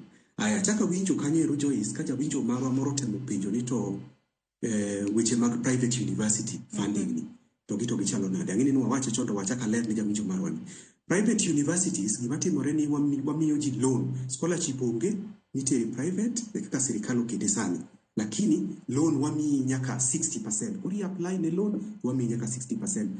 Joyce kinyalo yiena seche mane watemo lero wach moro kacha, seche ma KUPSO otemo place nyithindo cha kata seche mi apply ne course, make sure ni kopo ni sama ing'eyo ma yuto mar family, oking'eyo ni yuto mar family ok ni malo ruo, yuto mar family tin, ikiedhri kendo ni chak itemo biro ni mondo idhi e private kacha, nyalo chako jawi bang'e nikech samoro koro wamiyi 60% to ing'eni koro ok oromo 40% onego bedi pod imanyo. Kisemanyo 40% samoro ichaki manyo upkeep nikech 60% mwamino en all inclusive of tuition and upkeep. Koro wabeda motang' seche mwayiero courses kata seche mwayiero kama onego bedi wadhiye. Aya, achaka winjo wach machielo mane Aguk na winjo kotemo lere kanyo. Joyce nyalo miya dakika achiel kende. Wach matimore gi wach mar subsequent application. Gimomiyo iwinjo ka wadich gi nembni gi ahinya ka temo jiwo gima Aguk nowacho. Nembni gi wadich go nikech seche ma watiyo gi kar payment options, seche ma wandiko payment option, wan gi bank to kendo wan gi bank to kendo wan gi mobile. Koro nyiso ni nyithindo wanyalo chulo gi mobile numbers. Koro mane momiyo your mobile number is very critical. Kopo ni ichange mobile number along the way, seche mane apply ni samoro be apply kata mana gi details mag your parents, to seche meyudo ID nicha, make sure ni biro irwa jo help through Huduma Centers kata through head office ka mwa change. To gimomiyo wa insist ni wadwaro mondo nyithindo go bi irwa in person. Seche moko iyudo ka niya yoro ng'ato ni mondo dhi change ni gini, to seche miyoro ng'ato ni to ng'ato nyalo keto kata mana namba mare kata yoro email, ng'ata nyalo oro email gi details moro amora. Kuro mane momiyo wadwaro ni mondo sasa mi change namba mari tibiro in person mondo mi wa make sure ni record no wakaw maler makoro kata kwa oro pesa nikech nembni go oro pesa through mobile wallet payment solution. Kuro si mo oro pesa cha tu oro pesa kwa ng'eni pesa biro iri okicha kiduog bang'e kiwacho ni pesa ni kendo ni oro ini kia kata kama odhiye. Kuro mane momiyo wa insist ni seche midwa change number birwa bigi ID mari, kopo ni onge ID bigi waiting card mondo wane kaka wanyalo konyi e yor mar change namba. To kapo dwantiere mane wach change namba kanyo nikech nitiere jopuonjre moko ma sani onego bed ni gi apply subsequent loans, mago jopuonjre ma dhi mbele kod somgi e mbalariany kacha. Nyaka sani nitiere moko kuom gi ma nyando nyisgi ni gi update profiles magi mano e portal kacha, to e kinde makoro oketo namba ne mar ong'we yamo indiko ne kanyo ni the mobile number has been used. Mano nyiso nang'o? Nitiere system ma nitiere kod jam kosango makelo ng'ikruok makamano. Collins. Thothne gima osetimore Joyce to gi jowinjo marwa mawinjowa sani en ni gitimo gik ma waluongo ni SIM swap seche moko kata any change ma system wa detect ni timo wach mari mar ID no mar cell phone number. Kopo ni nitie changes moko ma slight kata mana any slight changes nikech wang'e kaka gini is very risky. To wadwaro ga ni mondo ibi in person mondo mi wane kaka wa change ni wach no ero. Nitie form ma wadwaro ni mondo gifilo ga kanyo ero, to kisefilo form no to the best thing en ni biro in person. Kata kopo ni ok ifile online tibiro in person, kibiro iwa Huduma Center kacha to wa change nikech waseneno from the trend ni nitie a lot of SIM swap matimore koni gi koni. Jomoko be yudo ka nyathini gi nembni kata mana 4 en kata mana gi lines 4 ma moro mar fulisa koni moro mar kama koro samoro wi ng'ato wir kata gi namba mano tiyogo. Koro emomiyo wakwayo ni kaber tibira to wa confirm ni to kwayo marwa maduong' ahinya mondo mi wa sort out wachni going into the future. En ni kisetiyo gi namba moro ma mitiyo godo e system ka titemane mondo mi kete e record mondo ibeda kod gi very consistent kwa dhi mbele. Joyce. Ahero kamana ahinya Collins Wenje. Adwa ni akawa ne jo pinye kaunti ma Kisumu. Gie thuolo ni adwa ni wadhi achiel kachiel nyaka e kaunti ma Kisumu watudre kod jafwambo marwa Millicent Adhiambo. Yaore Millicent Adhiambo, ichiwo nade kaunti ma Kisumu kiji ma kawuono inyalo nyisowa ni tudri kodwa ka intiere kanye Kisumu kon. Tinyalo mana twak kod jopiny mar mondo mi wawinja ne pachgi kotudore kod lai manyien masani tiyo godo e chwalo omenda mar sir mar somo ne jopuonjre mbalarianya. Millicent. Pero kamana ahinya Joyce, achiel kachiel kowuok e kaunti ma Kisumu gi e kaunti kaendi awuok e mbele kata nyim mbalariany ma Maseno University mano town campus. Ka bende an kod moko kuom jopuonjre mawuok e mbalariany mopogore mago mag Maseno, nitie bende mawuok e Kisumu Polytechnic mondo mi wawinja ne pachgi kotinogni to gineno nade en lai mane manyien ma kotigodo e yor chwalo omenda ne mbalariany kata kuonde tiegruok mopogore to nyalo siro som mbalariany e yo mowinjore kendo rochruok ma bende kata ywak mosebedo kaneno nyalo bedo maonge. Machiegni achako kodi king'iyo kamera chak na gi nying'oni sani in kaka nyingi ng'awa tiwuok e mbalariany mane to iparo ni lai mane manyien ma kotigodo kata yo mane manyien e chwalo omenda ne mbalariany to jopuonjre kata somo e mbalariany nyalo dhi kaka owinjore pacho kanyo. Erokamano jafwambo, gi nyinga iluonga na Owera Vincent, nyinga moriere town kae no Owera Mogo. I'm a student at Maseno University. Nasetimo degree na mokwongo. Currently I'm struggling with another degree. Adwa wacho kamae, asebedo ka compare notes. Kana na Maseno before I graduate in 2023, natimo course mar Geospatial Information Science. Hapa hii anachulo 38,700 for the whole year. And sani kana ng'iyo the current fee structure, ayudo ka nyithindo kar paying around 329,000 per year. Kore yudo ka there is that triple, it is not even triple. En gimoro mo multiply almost 6 times. And this thing obiro ge upsurge, obiro once, ochalo gimobedo dropped into the sea. Agimo seinyowa as a country ni okwabed gi a good leeway mar timo gimoro. The government no actually they did consultation e omiyo ne gichopo ka gintiere ni. But as people who are on the ground, as the stakeholders, as the students, wanokwabedo noko kao pachwa kaka students mondo this funding model otimango obede system. Anyalo wacho kamae, serikal nigi pesa mili. The other day kana ng'iyo the screen kan UPSS and CSS were being igonegi kogno. To naneno ka ji nigi pesa madongo ka one CS kende was having a tune of 2.3 billion. And then we are in a country, even paying a school fee is a problem to a parent. And gimanangiso serikal, scrap off the new funding model, give every Kenyan an opportunity mar somo nono, free education for all. Because kede kata polytechnic kai, during those times before Ken Masani Nedonji, ni udoni there was that capitation fee money keto negi. Kore yudo ka janyuol ne pay at least 30,000, the rest 30 or 20, serikal timango wachungne. Sani magote negi scrap, janyuol onge pesa, obedo tax to the deep side mar pocket. Makata gimo nyalo golo fuko mondo chulgo school fee is a problem. Koro lai mane manyien mipani kotigo dot e chwalo omenda to nyalo konyo. Ano kare lai mora ma menyalo ket kae. The only thing mon go a solution mar mondo ji osome Kenya ka, we must have free education for all. Money is the only thing. Temo meno poda wacho kamae ni as much as jipodhi nani ni one kaka comrades as the student will still join the youths of Kenya in the Nani movement mondo this thing are always actualized. An gi nyinga iluonga ni Victor Charles mong'ere kaka VC, and a student japuonjre at Maseno University ka doing my degree in communication and languages. Ka siro gima owadwa no wacho somo osebedo gi challenges and sani neno kwa bedo gi transition e CS mar education. I hope ni wadhi bedo gi some relief, wadhi bedo gi fuong'ruok ka gibedo piny ma ging'iyo ni okang' mane ma ginyalo kawo mondo giber godo somo mag raia masani. Ineno ka rawere matindo masani ema siemo wang' serikal nikech gineno ka serikal odiyogi, gionge gi fuong'ruok e kuonde mamoko. In fact, somo nonego beni bedo mayot ne rawere. Neno kata TVET ogol that capitation ogol ang'o, to sani wadwaro ni mondo okel somo obed machiegni ne nyithindo nikech somo ni e gima dhi kelo dongruok. Wan wawegi wanyalo chung' kama ji nitie nikech wawacho ni somo en gima dhi kelo dongruok gi maendeleo. Neno ka president osiko ywak ni ma gima ok timre. An awacho ni president onego bed piny gi stakeholders mag institution mondo ng'i kaka obero oketo somo bedo mayot. Chakna gi nyingi kumisome gi pachi e wilaya manyien mawinjo tigodo e chwalo somo e mbalariany mondo rowere kata jopuonjre yud yot. Erokamano. An kachung' ka iluonga ni Violet Ouma.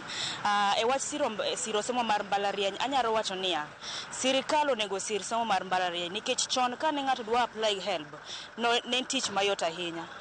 To sani nyaka ibed gi gik mang'eny madwarore ni e apply help mondo ne ni itimango isomo. To sani otek. Kora gombo niya wach help kanyo, sirikal onego ng'i achiel kachiel mondo ne ni nyithindo go mantiere mbalariany oyudo help nikech kiyudo help kaka nyathino masomo to inyalo konyori e mayot nikech help no kawo part moro mar fee to moro be ineno kaka itimo. Erokamano. An iluonga ni Eugene Chacha, japuonjre Maseno ka. An anya wacho ni iyudo ka joma ng'eny gombo somo to gionge opportunity no mar somo nikech pesa ng'eny to fee ng'eny. Iyudo ka Maseno ka ok inya timo penj kok itieko fee to ng'eny jopuonjre dok dala kata yudo malit ahinya nikech ok ginya timo penj. Koro an akwayo mana sirikal mondo gikonywa gine kaka wanya somo nikech wabe wadwa ni wayud kaka wanya konyre in future nikech wan e future Gen Z. Erokamano. Erokamano ahinya machiegni. Nyinga Caleb Onyango Aaron, an student Maseno University. Gima anyalo wacho en ni somo ema yawo wich, somo ema yawo pach ng'ato. To somo kobedo matek makoro fees jonyuol ok nyal manage, sirikal borido kocha ni koro mondo mi ng'ato yud help bedo process matek mopogore gi kaka nche osebedo. Kwayo na manyalo bedo godo maduong' ne sirikal en ni mondo mi wabed gi dongruok, mondo mi jomatindo obed kodich, nyaka koro ging'i kaka ginyalo keto somo nyalo bedo mayot kendo kata ka ginyalo forgo other aspects of development mondo mi ng'i kaka ginyalo kelo some of the resources a sector mar education so that we can have a better way of education even compared to what was there before. Koro king'iyo en lai mane ma kotigodo sirikal kotiyo godo e chwalo omenda wach kata ni mar help to nyalo konyo e kelo yote weche mag somo e mbalariany? Sirikal gima onego tim kipacha kata gima kaka nene en ni kik obed gi ka ing'iyo yore matek kaka koro shida nitiere, jonyuol nitiere taxes momako gi koni gi kocha to gin gi pek ma koro onge kaka ginyalo timo. Koro ka pek nitiere komachielo kocha to mondo mi koro pesa bi koni bedo matek. Mano miyo koro kata students and everyone in this education fraternity bedo gi problem kendo kata mondo mi koro wayud bursary disbursement bedo shida maduong'. Kamana ahinya machiegni katieko kode inyalo wacho ang'o sani wayudo ni weche mag somo osebedo kod midhiero mopogore. Koro king'iyo somo e mbalariany, yo mane kata lai mane ma sirikal nyalo tiyo godo e chwalo omenda e mbalariany mondo mi problem kata midhiero mosebedegi okel yot e wi somo kata ne jopuonjre manie mbalariany mopogore, obed TVET, obed mbalariany mag universities kod mamoko? chagi nyingi. Okay, erokamano, an iluonga ni Veronica Chino Arogo.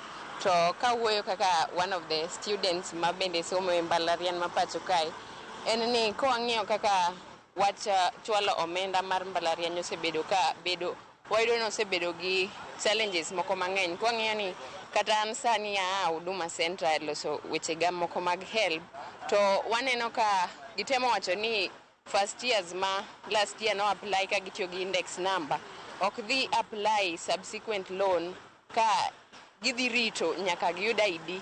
To moko kuomgi, kaka awuoyo gi moko kuomgi, pod gin a year ahead. Koro dhi bedo negi mapek ka luwore gi wach somo, gidhi koso pesa kendo gidhi koso omenda ma nyalo miyo gidhi mbele gi sombgi, ka moko be ae family ma low ma dwaro support no ahinya mondo gichwal sombgi mbele. Gi midhiero miyudo no, ipani sirikal owinjo tim ang'o mondo kony jopuonjre abila? An gi pacha naneno ni kaka ne gi apply last year to ne gi bedo verified gi index number gi, nikech moko kuom gi ne pok attain that age ma yudo ID. Government no nego weya giendelea kamano ka gidhi mbele, nikech gin jok ma osebedo verified ni gintiere universities ma pacho ka. Koro government ne onego meda miyo gi omenda kata ka ne ioro ne gi e simu kata e bank mondo gi endelea gi sombgi mbele, nikech ng'ato ok nyal chungo sombe nikech pok attain 18 years to last year to nosedonjo school. Mana kamano Joyce, mano e moko kuom paro ma bende jopuonjre mawuok e mbalariany mopogore e kaunti ni ma Kisumu oyango, ka bende gin gi kwayo mopogore ne sirikal, ka giwacho, moko kuom giwacho ni ka ber to somo mar mbalariany owinjo kele yot, okete obed manono. Jomoko be winjo ka wacho ni jogo masani endi temo manyo pesa mar omenda mar siro somo mong'ere kaka help, bende yudo ni ikgi monogi ka iga mokalo ne giseyudo. Koro sirikal owinjo ne anena kaka konyo jopuonjre ma kamano. Ka kamano kionge penjo, taduoko ni mondo idhi nyime kod twak ma wan go mar siro somo e mbalariany. Joyce Anpumi. Erokamano ahinya Millicent Adhiambo ka intiere kaunti ma Kisumu. Awinjo kanyo paro mopogore opogore kowuok kuom jopuonjre manitiere kaunti ma Kisumu. Erokamano ahinya, onge penjo kalore ni wadong' mana kod dakika achiel kende to wachope giko mar twak mar okinyi ma kawuono.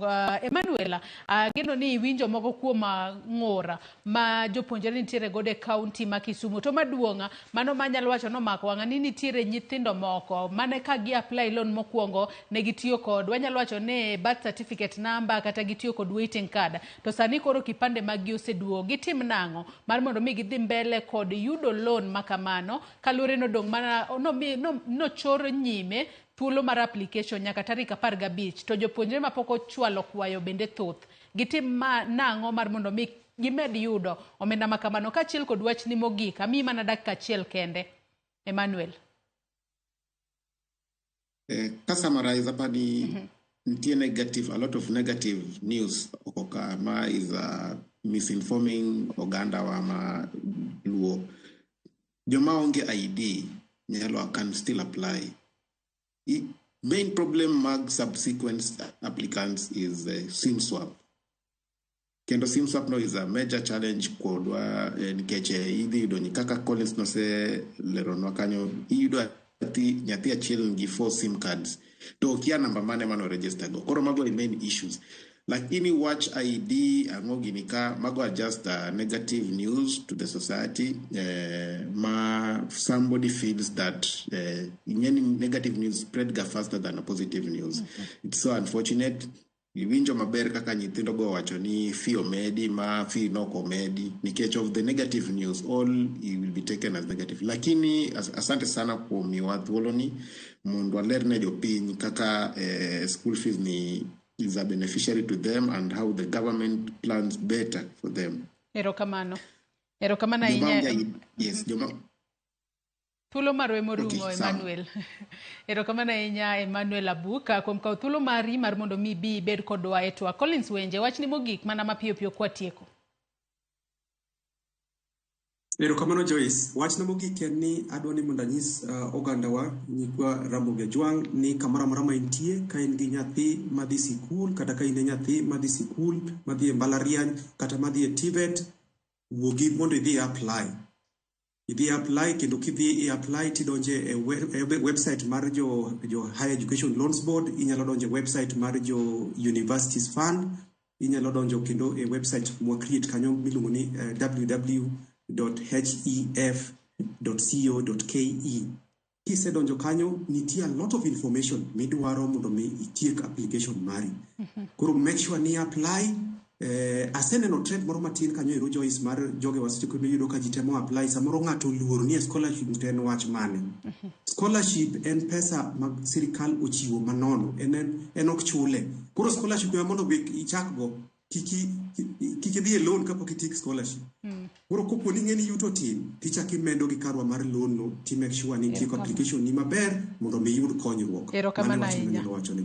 Erokamano ahinya Collins Wenje, jawacha mar Helba, kachiel kod ine Makwel Emmanuel kuom kawo thuolo mar okinyi ma kawuono mar mondo mi bi waler ne Nyakwarambogi Ajwang kotudore koda siro somo e mbalariany ahinya ahinya mano yor chiwo scholarship kachiel koda hola mano mar HELB. Nyakwarambogi Ajwang gi kanye mwachopo godo e giko mar twak marwa e chenro mar mbako romo. Ibed kod odiochieng' maber, oriti masani, nyinga Joyce Oduor.